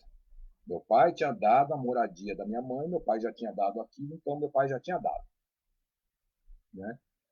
Então elas pegaram aquilo e mantiveram o dinheiro com elas ali, com uma outra propriedade, que daí minha mãe morou até o ano passado. E só quando minha mãe se mudou na pandemia, e eles venderam esse apartamento, que elas devolveram para o meu pai essa parte que tinham emprestado há 9 anos atrás. Então está tudo certo, está tudo justo, é a vida deles. Acabaram brigando por isso, porque daí tem esses detalhes. A minha madrasta, a mãe dos meus irmãos, tem uma certa mágoa que eu acho justa, que é que meu pai efetivamente não viu essa grana entrar, porque nesses 9 anos ele faleceu. Minhas irmãs têm a justiça delas, o que elas deram para o meu pai antes do falecimento, que é ajudar as despesas dele, dos filhos dele e tudo mais. E essas coisas matemáticas aí, financeiras, as picuinhas internas ali, elas também pagaram, diminuíram, transferiram lá o valor justo que elas acham para a minha madrasta, para essa compensação de herança, digamos assim. Né? Esse 1/10 que faltou entrou agora, em 2020, ano passado. A minha visão é um pouco chata porque é só uma crítica para dizer para os meus filhos, entendo o que aconteceu, não para criticar minhas irmãs, mas para dizer que eu discordo do que eu não faria daquele jeito. Eu estou tentando explicar isso para os meus filhos. Porque, eu, de uma certa forma, meu pai, quando deu essa divisão, ele, ele tinha dois filhos adolescentes ainda, o Lucas e a Alana. Né? Então, em 2012, que é onde efetivamente entrou essa grana, meu pai já tinha 72 anos. Então você vê como a pessoa já está aposentada, ela já não está produzindo ali, ela não está com potência produtiva de trabalhar 8 horas por dia e gerar grana. Né? Ele tinha 72 anos, já estava idoso considerado para a sociedade. Qual é a média das pessoas morrerem no Brasil? Né? Quanto em média as pessoas vivem no Brasil? Meu pai tinha 72 anos, não trabalhava para ter uma grana. E tinha dois filhos adolescentes. Só quem tem dois filhos sabe o que é ter dois filhos, né? Porque quem não tem filho não sabe o que é ter filho. Quem tem um filho sabe o que é ter um filho. E quem tem dois filhos sabe o que é ter dois filhos. Meu pai teve 4 e depois 5 filhos, nessa média. Então, meu pai sempre teve vários filhos ao mesmo tempo. No mínimo 3, por causa que compensa a idade. Quando um já está adulto, ele já teve pequeno. Então, meu pai teve, na média, 2 a 3 filhos na vida por 30 anos. Ele teve que ser arrimo de família e produzir para ter essa grana para esses filhos. Então, quem não é arrimo de família, quem não tem que sustentar a família, tem uma visão de trabalho diferente de quem tem que sustentar. Eu, desde que me separei do meu pai financeiramente, aos 21 anos, eu entrei na somaterapia e trabalhei. Trabalhei vendendo livro de porta em porta, quando eu fiquei sem grana. Trabalhei vendendo a minha biblioteca numa outra fase sem grana. Eu trabalhei como assistente pessoal do Roberto Freire, numa época que não existia celular, eu tinha BIP, que nem médico, para atender ele, ter conta corrente. Minha conta corrente no Itaú era a conta que eu gerenciava a grana do Roberto Freire, porque além de ser terapeuta, formando em soma, eu era um assistente pessoal dele, secretário particular. Isso que, ó a curiosidade, porque o japonês, que era secretário particular dele, o Edivaldo Kondo, ele foi virar Dekakusei no Japão, né? Isso em 1990. Em 1990 ele foi para o Japão como Dekakusei. Eu olhei aquilo e falei, não quero para mim, eu não vou trabalhar como proletário no Japão para acumular grana. Depois meus irmãos fizeram, os meus tios fizeram isso, né? Então, porque a estratégia, o Brasil é tão fodido de grana, tão terceiro mundo, que é melhor trabalhar como proletário no Japão, que você acumula a possibilidade de economizar grana, que se você trabalhar como proletário no Brasil, você nunca vai produzir essa mesma grana. Lógico que tem que sofrer um pouco, né? Passar algumas necessidades por alguns anos, porque o Japão é tudo caro, é outro custo de vida, é apertadinho lá, né? Não tem tanta terra aqui no Brasil, então gera outra cultura. Mas é uma estratégia de vida, né? É o jogo do xadrez. Às vezes a gente perde a torre, perde o bispo ali, para poder, ou perde até a rainha, em alguns casos, para poder ganhar o, o rei do outro. Né? Então, essas estratégias de vida, as pessoas às vezes perdem alguns anos de vida, né? Perdem entre aspas também, porque não está perdendo, não está vivendo de uma outra forma, mas sacrificado, para poder sobreviver. O Edivaldo, ele não tinha essa perspectiva, talvez porque ele fez soma, acabou que ele não conseguia economizar, porque ele queria também curtir, então o que ele conseguia economizar, ele gastava. Ele nunca voltou, acho que, do Japão, teve contato com ele. Mas o fato do Edivaldo eu preferir ir para o Japão, virar Dekakusei, do que ficar trabalhando. Ele trabalhava bem, era o secretário do Freire. Possibilitou o Freire falar para mim, ó, Rui, se você quiser, eu te contrato como meu secretário. Eu vou te dar tanto por mês e você faz esse trabalho aqui comigo. Eu falei, ótimo. Foi a forma de eu começar a sobreviver, poder mudar para Belo Horizonte, depois para São Paulo e tocar minha vida como terapeuta depois por muitos anos. Então eu sempre trabalhei, tive filhos. Quando eu comecei a ter filhos, comecei a empobrecer. Minha filha, em 2002, eu estava se separando do Roberto Freire, morava numa casa caríssima. Acabei que tive a minha filha, me separei do Roberto Freire, porque eu discordava de como ele já estava na velhice desencanando de princípios da capoeira, princípios da pedagogia laquista para entrar para o academicismo. Eu acabei virando terapeuta sozinho. E isso foi meio difícil, tive que fazer planos como custo mínimo, inventar, me virar, né? Se virar nos 30 ali, brincar de criar mais, ser mais criativo, mas toquei minha vida produtiva aí com uma filha, sustentando minha filha. sempre caindo financeiramente, né? Sempre decorrendo. Chegou uma hora que eu tive que vir aqui para Mauá, que é mais barato morar aqui do que morar nas cidades, mas isso também me fez perder esse trabalho e ter que achar outro trabalho aqui como jornalista, aqui em Visconde de Mauá, como produtor de guias. Então, nesse processo, ainda tive mais um filho aqui. E então, eu trabalho a vida toda sustentando meus filhos com produções alternativas, criativas, sem me vincular ao sistema financeiro. Então, para quem, às vezes, por exemplo, mulheres que casam com pessoas que têm condições financeiras, então, às vezes, a mulher fala assim: eu trabalhei a vida toda, mas ela trabalhou não numa perspectiva de arrimo de família, de ser o responsável para manter a família. Eu trabalhei com uma possibilidade a mais para aumentar o poder familiar. Meu marido trabalhava, eu, com o meu trabalho, podia a gente ter uma vida melhor. Então, é diferente assim quando você se complementa. Eu não complementava. As minhas duas primeiras namoradas, elas vieram morar comigo, eu não cobrava aluguel delas. Não vou falar, agora vamos dividir. Você trabalha e entra com o dinheiro aqui. Não, eu já trabalhava, eu tinha minha casa. Eu morava em São Paulo, minha namorada de Curitiba veio morar comigo, então ela não pagava aluguel para mim. Depois, quando ela pôde contribuir, ela começou a contribuir. Né? Mas quando ela pôde, foi o jeito dela, o caminho dela. Uma outra namorada, eu morava aqui em Mauá, já pagava o aluguel. Daí, quando ela veio morar comigo, eu não vou cobrar aluguel dela. Ela vem morar, eu já estou bancando o aluguel, ela mora. Daí, quando ela quis ampliar e fazer uma coisa para ela, ela alugou uma outra coisa, ela fez a produção dela. Mas o aluguel meu era meu. Então, a gente tem as formas de trabalhar dentro das famílias. Tem famílias que não, você vamos juntar, vamos casar. Então, eu trabalho, você trabalha e junta a grana. Dizem que no Japão, o homem dá o dinheiro para a mulher. O homem pega dá todo o dinheiro para a mulher, a mulher cuida da casa. É mais tradicional isso lá. Se fizesse isso com o Brasil, seria ótimo. Teria tanto abandono familiar aí que os caras abandonam as mulheres. Tanto que a lei mudou, né? Da casa, da minha bolsa, dessa bolsa família aí para as casas, né? Minha casa, minha vida. Hoje em dia, quando o pobre vai fazer a propriedade da casa, é sempre colocado o nome da mulher, porque historicamente era isso. Quando colocava o nome do homem, o cara fugia, vendia aquela casa e deixava a mulher sem casa, com filho, e torrava, bebia ou vendia aquela propriedade. Daí é tão absurdo esse machismo, esse patriarcado no capitalismo, que daí a lei mudou e que hoje em dia as mulheres que recebem a propriedade, para evitar que o marido abandone e leve a propriedade, digamos assim, gaste a propriedade. Então, no Japão, culturalmente, já tem essa sabedoria. A dona de casa acaba cuidando da grana. Se a gente pensar de uma forma anarquista, igualitariamente, os dois juntos produzem. Né? Então, mas eu não tive muito isso. Em alguns momentos, lógico, eu fiz isso com as minhas companheiras. Né? A gente juntava e cada um meio dividia as contas. Não é que eu mantive, tem essa.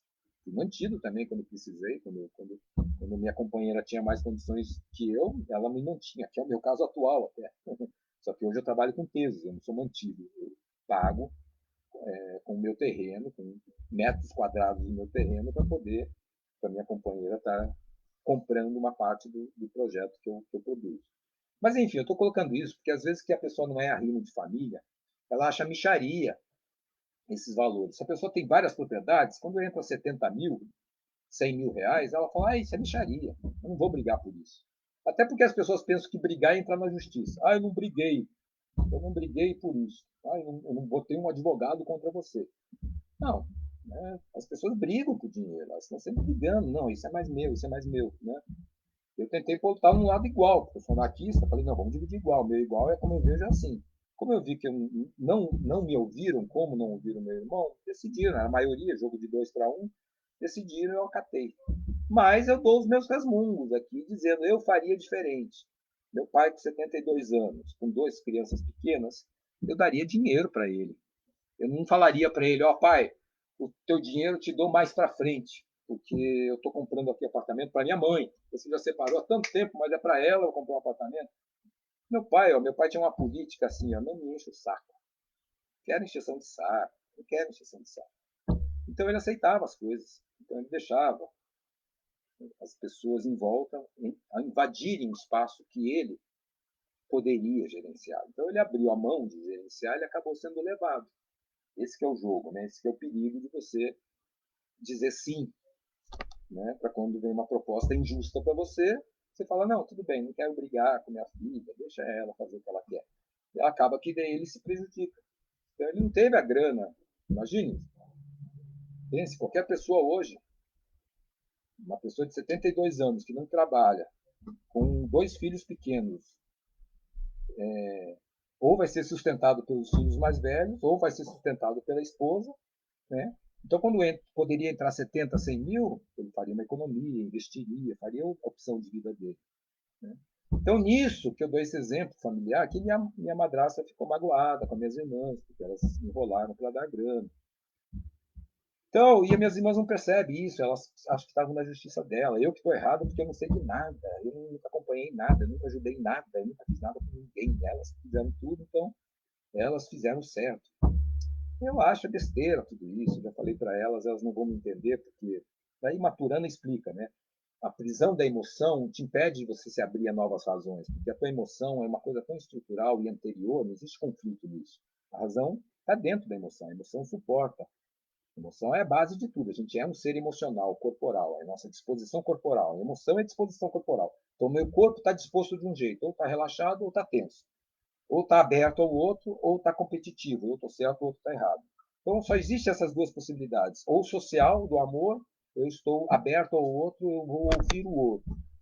Ou eu estou fechado, dizendo eu estou certo, eu tenho a minha emoção. Dessas duas emoções nasce a racionalidade. Então, quem está numa emoção aberta pode trabalhar a racionalidade de vários jeitos e mudar o seu comportamento. Quem está numa emoção fechada, se defendendo porque tem um certo medo, fica numa razão fixa, porque não consegue trabalhar outras razões. A sua razão é a verdade, os outros têm a razão deles que estão erradas. Então eu tenho que manter a minha rígida. Então essas pessoas vão ficar de um jeito, um comportamento.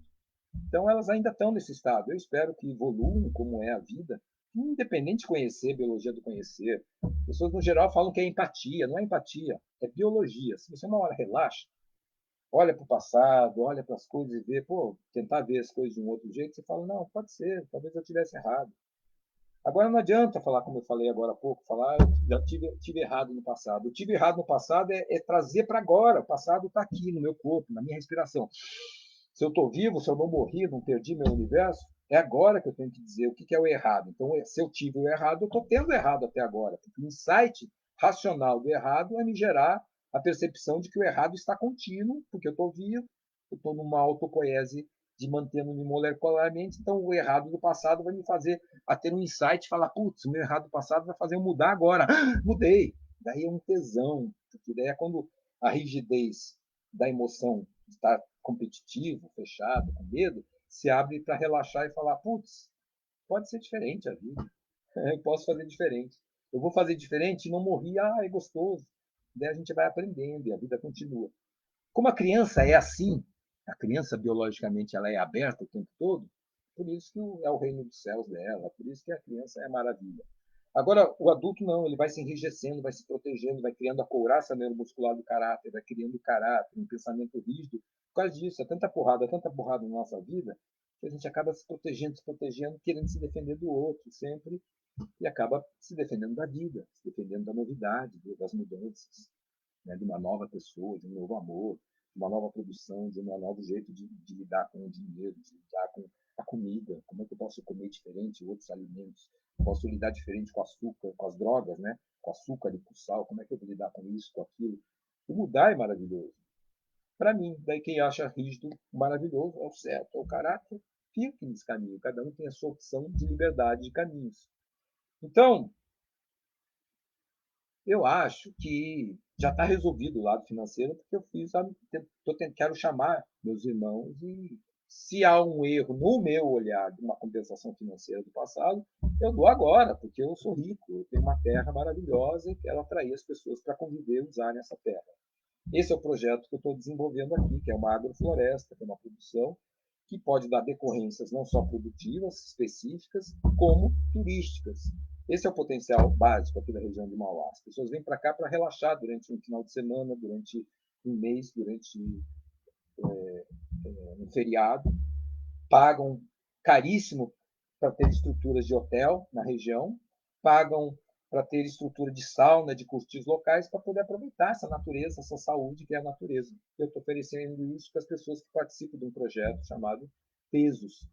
Então, elas compram partes aqui do terreno e daí elas vão ter a disponibilidade. Daqui a pouco eu vou ter lugares para a pessoa se hospedar, ela não vai precisar pagar para mim como um hotel. Ela vai me ligar e falar, ligar, né? Mandar um e-mail, mandar um zap, dizendo, estou indo para aí final de semana tal. Eu falo, está liberado, o canto tal está liberado, você fica aí quantos dias você quiser, dependendo dos pesos que a pessoa tem. E daí ela usa a minha estrutura de hotel sem pagar por hotel, porque ela tem, como se fosse o sócio de um clube. Ela faz parte do meu clube. Então ela usufrui da propriedade. Ali tem piscinas, ali vai ter sauna, então ela vai usufruir daquilo. Vai ter truta, então ela vai levar a truta, vai, pega para casa dela, leva as trutas. Por quê? Porque ela é coproprietária de um projeto coletivo. Então, incorporei, todos os meus irmãos são nisso. Tenho uma tia e todos os meus irmãos eu botei nessa jogada. Alguns têm 30, 25 pesos, outros todos têm 200 pesos. E assim vai. Então, eu estou socializando com a minha família e convido também meus tios, meus outros setos que eu não conheço, os outros taquegumas que eu não conheço, para vir aqui participar do projeto. Se quiser comprar teso, compre, mas se não quiser, não compre. Venha conhecer minha terra, venha conhecer Visconde de Mauá, que é um dos lugares de melhor turismo do Rio e do Brasil. Para quem gosta da mantiqueira, para quem gosta de montanha, para quem gosta de água limpa, de frio, para quem gosta dessa especificidade. O terreno está entre 1.200 e 1.300 de altitude. É um terreno grande, então uma floresta que nasce em 1.200, 1.150 e vai até 1.300 de altitude. Basicamente é 95% uma floresta e tem um canto que é meio de sombra, face sul, que eu estou construindo, bioconstruindo. Vamos ver se já tinha uma construçãozinha ali de alvenaria. Eu quero transformar aquilo numa sauna e estou construindo agora, em cima de uma ex-cama elástica, e estou construindo banheiros secos, cozinha. Vamos ver, né? Tá aqui. Esse é meu desafio. Ano que vem, vem ver meus vídeos para ver o que já foi, o que não foi. E estou fotografando e botando tudo no Instagram. Eu não quero pausar o vídeo, mas eu preciso fazer xixi. Então vou fazer essa loucura de falando, fazer meu xixizinho aqui enquanto vocês olhem minha janela.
Ai, ai. Tem cara mais maluco do que eu de fazer um vídeo ao vivo e fazer xixi e deixar o vazio, assim, como se fosse uma propaganda. Eu estou fazendo propaganda agora, né? É um momento que eu aproveito um parênteses aqui desse vídeo longo, que eu tento jogar muita teoria, para fazer uma propaganda do Yara Solarium, o projeto T do JTI, que é uma experiência de transformar uma propriedade particular dentro do capitalismo, mantendo a estrutura hierárquica da herança para os meus filhos, que é metade dele é para os meus filhos, esse terreno, que é uma coisa que é o privilégio de a gente estar nesses dois, entre 1.000 pessoas, eu recebi a herança e quero deixar a herança para os meus filhos. Aqui eu faço um parênteses interessante. O Roberto Freire, ele viveu com muita grana também, mas ele teve uma decadência muito grande do ponto de vista fisiológico. Muita doença, muita dependência física, muita capacidade cerebral cognitiva perdida, assim como meu pai. Então, ele consumiu tudo que ele produziu. Ele teve casa na Ilha Bela, que eu ajudei a fazer a Casa do Caseiro, eu projetei a Casa do Caseiro e acompanhei o crescimento por mais de 10 anos daquela casa, da Ilha Bela, maravilhosa, que eu sempre ia para lá com minhas namoradas, com uns amigos, né? Tanta gente conheceu essa ilha, essa casa em Borrifos. Ele vendeu a casa. Ele brincava dizendo que se prostituiu para a Rede Globo para comprar aquele terreno e fazer a casa dele. Quando ele chegou a escrever para uma novela da Rede Globo, né, no Brasil, ele largou a novela quando já tinha o terreno pronto e quando foi velho, ele teve que vender aquela casa que valia muita grana para ir pagando a sua degeneração produtiva, quando ele já não conseguia produzir o que ele gastava. Ele sempre gastava muito em restaurante, para isso ele precisa ter uma renda grande. Então chegou no final da vida dele, ele começou a gastar mais do que produzir. E ele deixou pouco para os filhos. Que eu saiba, os 3 filhos dele, ou os 2 aqui no Brasil, receberam, talvez não receberam herança. Pelo menos não receberam Mauá, receberam a herança de vida, dos livros, né, de todas as outras coisas que é muito justo. Mas estou dizendo assim, desse aspecto financeiro, eu acho que o Roberto Freire não conseguiu deixar herança para os filhos, apesar dele sair da elite. Humberto Maturana, que faleceu ontem, ele já era tão radical que eu acho que ele não teve filhos, porque ele acreditava nessa coisa do aquecimento global, da degeneração do planeta, então ele não queria nem depender como Roberto Freire, mas Roberto Freire acabou dependendo e vivendo muito dependente no final da vida. Mas o Maturana morreu muito mais velho, muito mais lúcido e sem criar dependências, né? Eu acho que nem foi de Covid, deve ter morrido de velhice mesmo. E ele não teve filhos, porque ele não queria ter essa contribuição para o aumento populacional na Terra. Então é tudo legítimo. Você vê, eu não estou querendo dizer que tenho mais filhos, todo mundo tem que ter mais filhos. Eu quero ter mais filhos, porque eu adoro. Eu acho que existe um jogo da natureza aí, um jogo da biologia que é meio secreto, que eu faço essa leitura, de que a natureza, para os seres que não são racionais, que nem a gente pode pensar e racionalizar sobre o assunto. Mas Deus, ou a natureza, faz a seguinte jogada. Eu vou dar as melhores coisas para os bichinhos fazerem, porque isso vai gerar a continuidade deles. Porque para eles crescerem e multiplicarem, né, o que eu vou fazer? Eu vou jogar ali, ó, naquilo ali que é o sexo, que gera a concepção, um prazer tremendo. Ah, eles vão adorar fazer aquilo. Porque não querer fazer aquilo porque não sabe que aquilo vai gerar filhos. Mas, ao fazer aquilo, vai gerar filhos. E daí vai continuar a vida a crescer, a se multiplicar. E eu vou dar um outro prazer também para eles, que é cuidar dos filhos. Porque é uma maravilha cuidar dos bichinhos, ver os bichinhos crescer, ver a evolução, ver a continuidade e tudo mais. Então ele deu as 2 melhores coisas da vida, que é o sexo e a criação dos filhos, como uma arma secreta para a natureza se perpetuar. Por isso que toda a natureza se perpetua. Só como o homem criou o Estado, o capitalismo, o poder e o acúmulo, né? Vejam Pierre Clastres, que faz essa separação entre o índio e o civilizado, que o índio não quer acumular e o civilizado quer acumular, que é o capitalista. Pierre Clastres estudou por muito tempo os índios na Amazônia.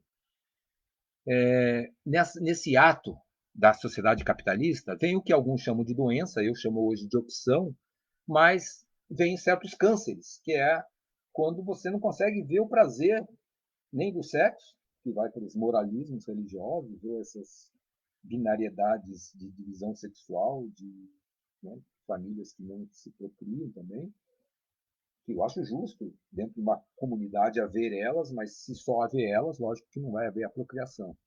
Mas, do ponto de vista biológico, tudo é válido, porque é válido enquanto está vivo, está adaptado, está em conjunto, em contexto, está dialogando com o contexto, com a vida. Então, isso é maturando. A autopoiese é a adaptação permanente ao meio. Enquanto eu estou adaptado ao meio, estou vivo.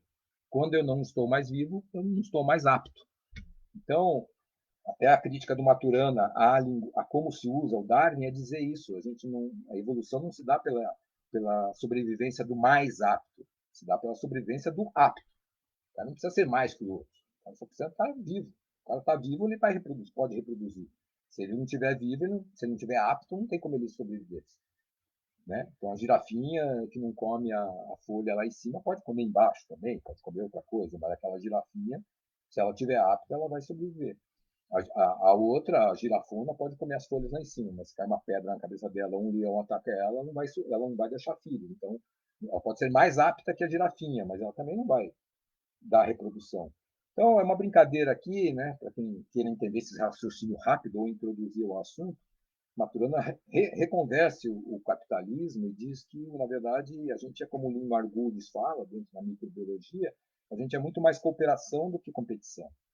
Mas, enfim, nessa visão, o que eu queria estar, o caminho de fala que eu estava é dizer que existe certas doenças, entre aspas, ou problemas dentro desse sociedade de acúmulo que geram pessoas que não conseguem ter uma relação boa com filhos. E daí acham filhos problemas, daí geram casos assim terríveis, que é o que, por exemplo, aconteceu agora com o caso Henry, né? Ou aí daqui a pouco eu falo do Henry, mas para mim o exemplo clássico é aquela Isabela Nardoni, né? Não lembro o nome agora exatamente, mas que a menina se une com o namorado para matar os pais para pegar a herança antecipada. Os pais têm muito dinheiro, mas os pais são muito rígidos e não dão dinheiro, não querem educar a criança com paternalismos, então não dão a herança, não dão dinheiro, ela quer aquele dinheiro todo e se une com amigos, namorado e mata pai e mãe para poder receber dinheiro. Veja que doença. Um filho que faz isso com o pai, ou o pai que mata ou maltrata filho, né? Porque por causa do dinheiro, por causa de acúmulo de poder, né? Acúmulo de finanças, de produção. Em vez de produzir, as pessoas querem pegar coisas que já são produzidas por outros e falar que é seu. Então, essa coisa de dinheiro acumulado pode gerar essas doenças de filho matar pai, o pai matar filho por causa de dinheiro. Então, isso é uma doença tremenda, terrível. O caso Henry é já um outro parênteses, né, que é as pessoas que são doentes do ponto de vista de maltratar a criança. Né? A criança acabou morrendo porque o padrasto maltratava ela e a mãe foi cúmplice porque queria o dinheiro do marido. Né? Então, é a jogada do capitalismo. Então, dou graças a Eros que eu não caí nessas famílias, né? Deu a sorte ou a construção que meu pai sempre foi generoso, generoso com a família do ponto de vista financeiro, generoso dos filhos. Então, isso que está a dádiva dele, isso que vai ficar, que todo mundo lembra do meu pai muito bem. Né? Mas eu contuo que ele errou ao se calar, errou ao não brigar por certas coisas, e daí eu faço isso na minha vida. É as diferenças que a gente aprende com o nosso devir, com a nossa epigenética, para poder fazer do nosso jeito. Talvez eu exagere um pouco, daí minha filha acha que eu sou muito briguento e vai ser mais um pouco também na boa, vai falar, não quero brigar. Mas acho que não, nesse aspecto ela até puxou um pouco mim, ela é bem briguentinha, né? Eu acho isso saudável nela. Né? Só que agora eu já sou menos briguento, eu quero influenciar ela também para ver que também não precisa brigar. Vamos relaxar. Então relaxe, vamos relaxar. Eu quero todos os meus irmãos, eu quero todos os meus familiares aqui, mesmo que pensem diferente de mim, porque logicamente todo mundo pensa diferente de todo mundo. Votou no Bolsonaro, votou no Lula, por exemplo, acredita em Deus, acredita em Alá, acredita em ninguém, não importa nada disso. Importa a relação prática que a gente se estabelece a todo momento. Então, eu não quero saber de racionalidades, justificativas racionais. Eu quero uma emoção de comportamento. Se eu estiver junto da pessoa e mesmo ela pensando diferente de mim, a gente consegue interagir, isso que é o saudável. Né? Eu tenho amigo, a maior parte dos meus amigos pensam diferente de mim, até na política, até em alguns pensamentos, mas me aceito no que eu sou em outras coisas. Então, eu sou do meu grupo da ayahuasca, a pessoa não é anarquista, mas ela é ayahuasqueira, a gente convive ali legal, a gente tem aquele convívio bom naquilo, isso que importa. A gente se nutre, se alimenta até com o diferencial. O cara pensa diferente, fala as maluquices, eu filtro e vejo o que pode ser útil na minha vida. É sempre assim. Recentemente, que essa coisa mais doentia da sociedade está fechando as pessoas competirem demais e quererem a morte do outro, a eliminação do outro. Né? Eu aceito o cancelamento. O cancelamento é ótimo. Quando a gente. Isso no anarquismo a gente chama de ostracismo. Então, quando a gente não quer ficar com o outro, a gente se separa do outro. Bom, me espantei agora, 1h45. Eu já acho exagerado quando eu faço os filmes, as lives de 1h20. E tenho feito os delírios caóticos, mais ou menos em torno de 30, 40 minutos. Né? Então, são três níveis. Existe o curto, para mim, curta, não é YouTube, que é TikTok 2 minutos, 1 minuto, segundos, nem YouTube, que é 5 minutos, 10 minutos, não. Eu já fui expulso do YouTube, então Tenho outros canais, mas o principal que era monetizado já foi expulso ano passado. Então eu não invisto mais no YouTube. Estou lá no Library, no Odyssey. Se quiserem vídeos meus mais secretos, estão no Odyssey. E esses vídeos aqui, como é delírios caóticos, e eu faço esse brinde aqui, tintim, ao Maturana, esse baseado em homenagem ao meu mestre, sem ele saber que era meu mestre, né? Eu nunca fui nada para ele. Mas, como ele me influenciou, e ele faleceu, e ele mudou todo o meu viés de entender a biologia, entender a ancestralidade, assim, entender a relação com os filhos, eu faço aqui esses delírios falando um pouco disso, tentando contextualizar e dar alguns arredondamentos em relação a esse conflito familiar, que para mim eu vejo como superado. Talvez ainda venha alguma coisa da minha mãe, porque ela vai receber alguma figurinha da minha irmã, mas isso eu lido também falando para minha mãe, ó, veja meus vídeos, mano. Quando se encontrar, vamos ver um vídeo meu inteiro. Se quiser, veja o vídeo e a gente conversa. Ela não tem nada a ver com isso, ela viveu uma vida boa e está vivendo ainda, isso que importa. Vamos tocar a vida para frente. E ela tem a sabedoria de ser mais ainda aberta a todos, né? A mãe afetiva, a mãe que aceita os filhos como eles são. Isso que é a melhor coisa da vida, aceitar o outro como o outro é. O outro é diferente, o outro é maluco. Eu sou maluco para minha mãe, mas ela me aceita no que é necessário a gente ter que se aceitar.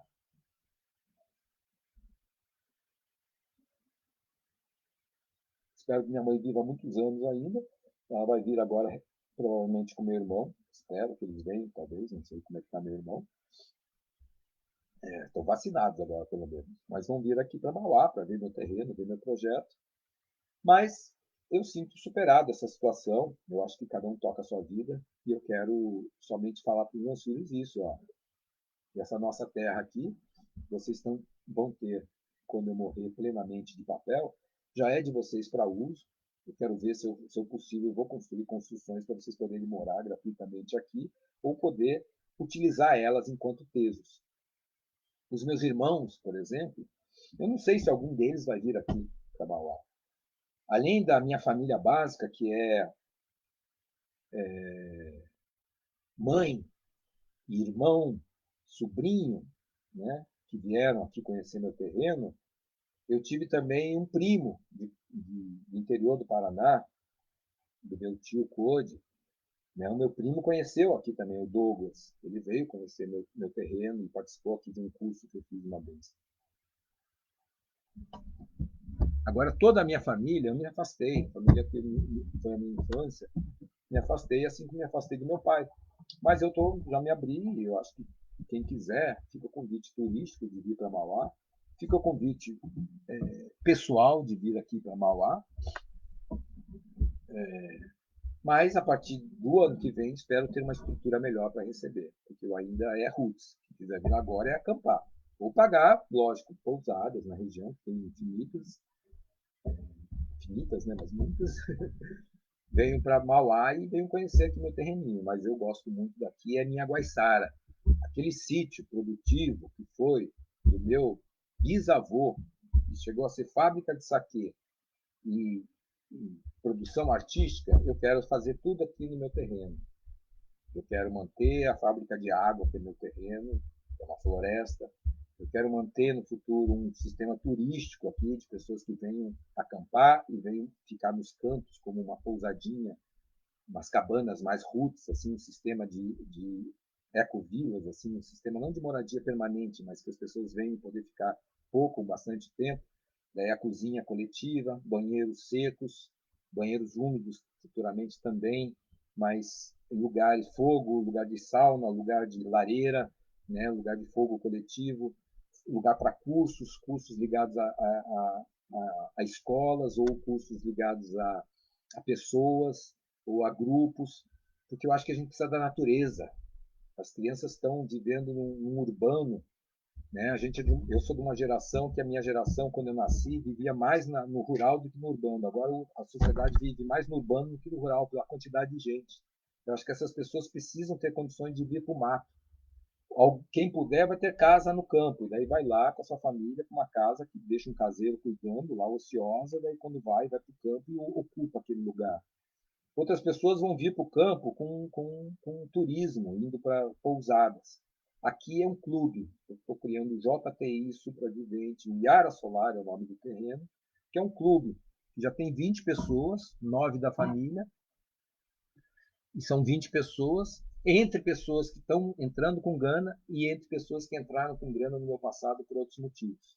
E daqui a alguns anos vão ser só pessoas que têm a consciência do projeto e estão participando conscientemente, porque eu vou devolver a grana de quem eu devia e peguei e não consegui devolver na época. Então, os empréstimos serão devolvidos com a grana que vai entrar de novos participantes que vão estar investindo no terreno e vão estar usufruindo do terreno.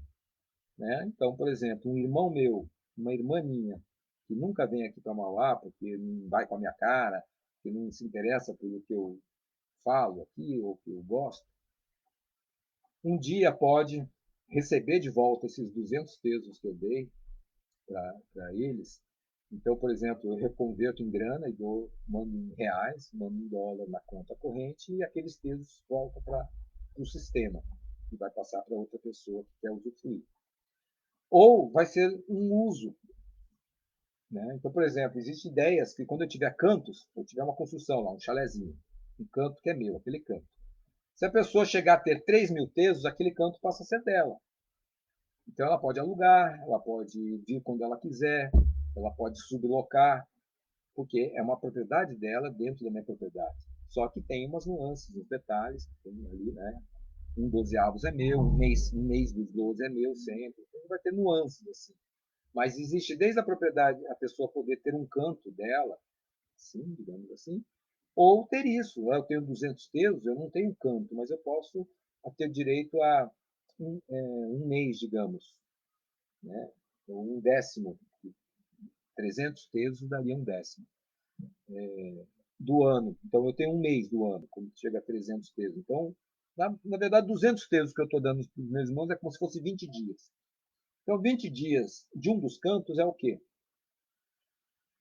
Se eu alugar esse canto por 20 dias, a pessoa pode receber esse valor por 20 dias. Se for uma planta produtiva que no futuro vai ser turismo em tal valor, 20 dias do canto é dos meus irmãos, por exemplo. Então são as minhas maluquices, são os meus projetos agora. Eu estou levando isso para os meus filhos, eles vão gerenciar isso. E se eles também não quiserem, eles vendem isso futuramente. Mas a propriedade tem um lado que é deles, mas tem esse lado maluco, que eu não quero nem fazer uma ecovila e nem quero manter a propriedade privada totalmente para mim usar. Porque eu não sou dono da floresta, a floresta que é dona de mim. Né? Eu acho o contrário, a gente não pode, a gente não é proprietário da terra, a terra que nos tem como propriedade. Né? Eu sou todo o contrário, se for falar. Quando a gente fala transar, normalmente, vamos provocar aqui no final, já que está acabando o livro, o homem fala, eu como a mulher. Eu acho o contrário, a mulher que come o homem. Né? Eu acho que é a boca que come a salsicha, não é a salsicha que come a boca. Né? Então é a mulher que come o homem. Eu sou maluco. As pessoas falam para o filho assim: ó, você vai no banheiro, meu filho, você faz xixi, mas depois lava as mãos, porque senão você vai ficar com a mão suja. Eu falo para ele o contrário. Ó, a tua mão ela é suja. Quando você vai no banheiro, você primeiro lava as mãos, daí você pega no que é limpo, que é o seu pênis, o seu pau. Daí você depois de fazer xixi, você lava as mãos também, porque você pode ter mijado nas mãos.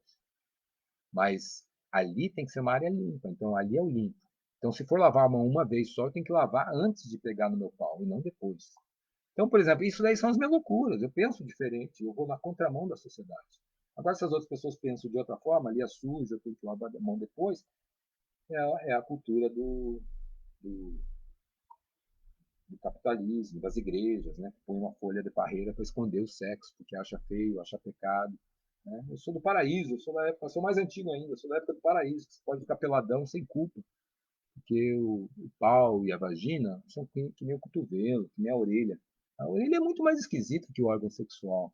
Pelo menos a minha, que uma é diferente da outra.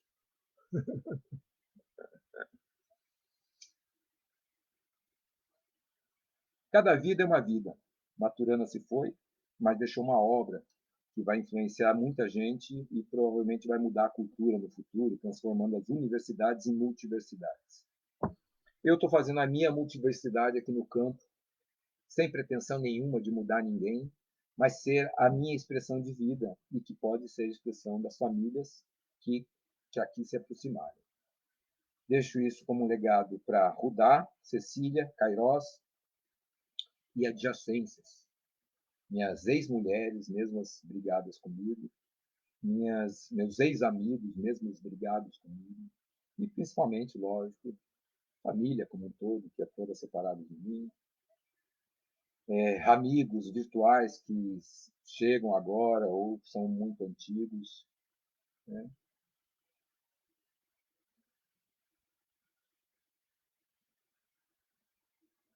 Existe curta-metragem, média-metragem e longa-metragem. Esse Delírios Caóticos foi um longa-metragem. 2 horas, que nem sei se eu vou me aguentar a ver algum dia, mas está aí, registrado para mim e para os meus filhos, nesse início de dia, ou metade do dia, 11h32 de uma sexta-feira, 7 de março. Sexta-feira? Então, beijos na bunda, até segunda.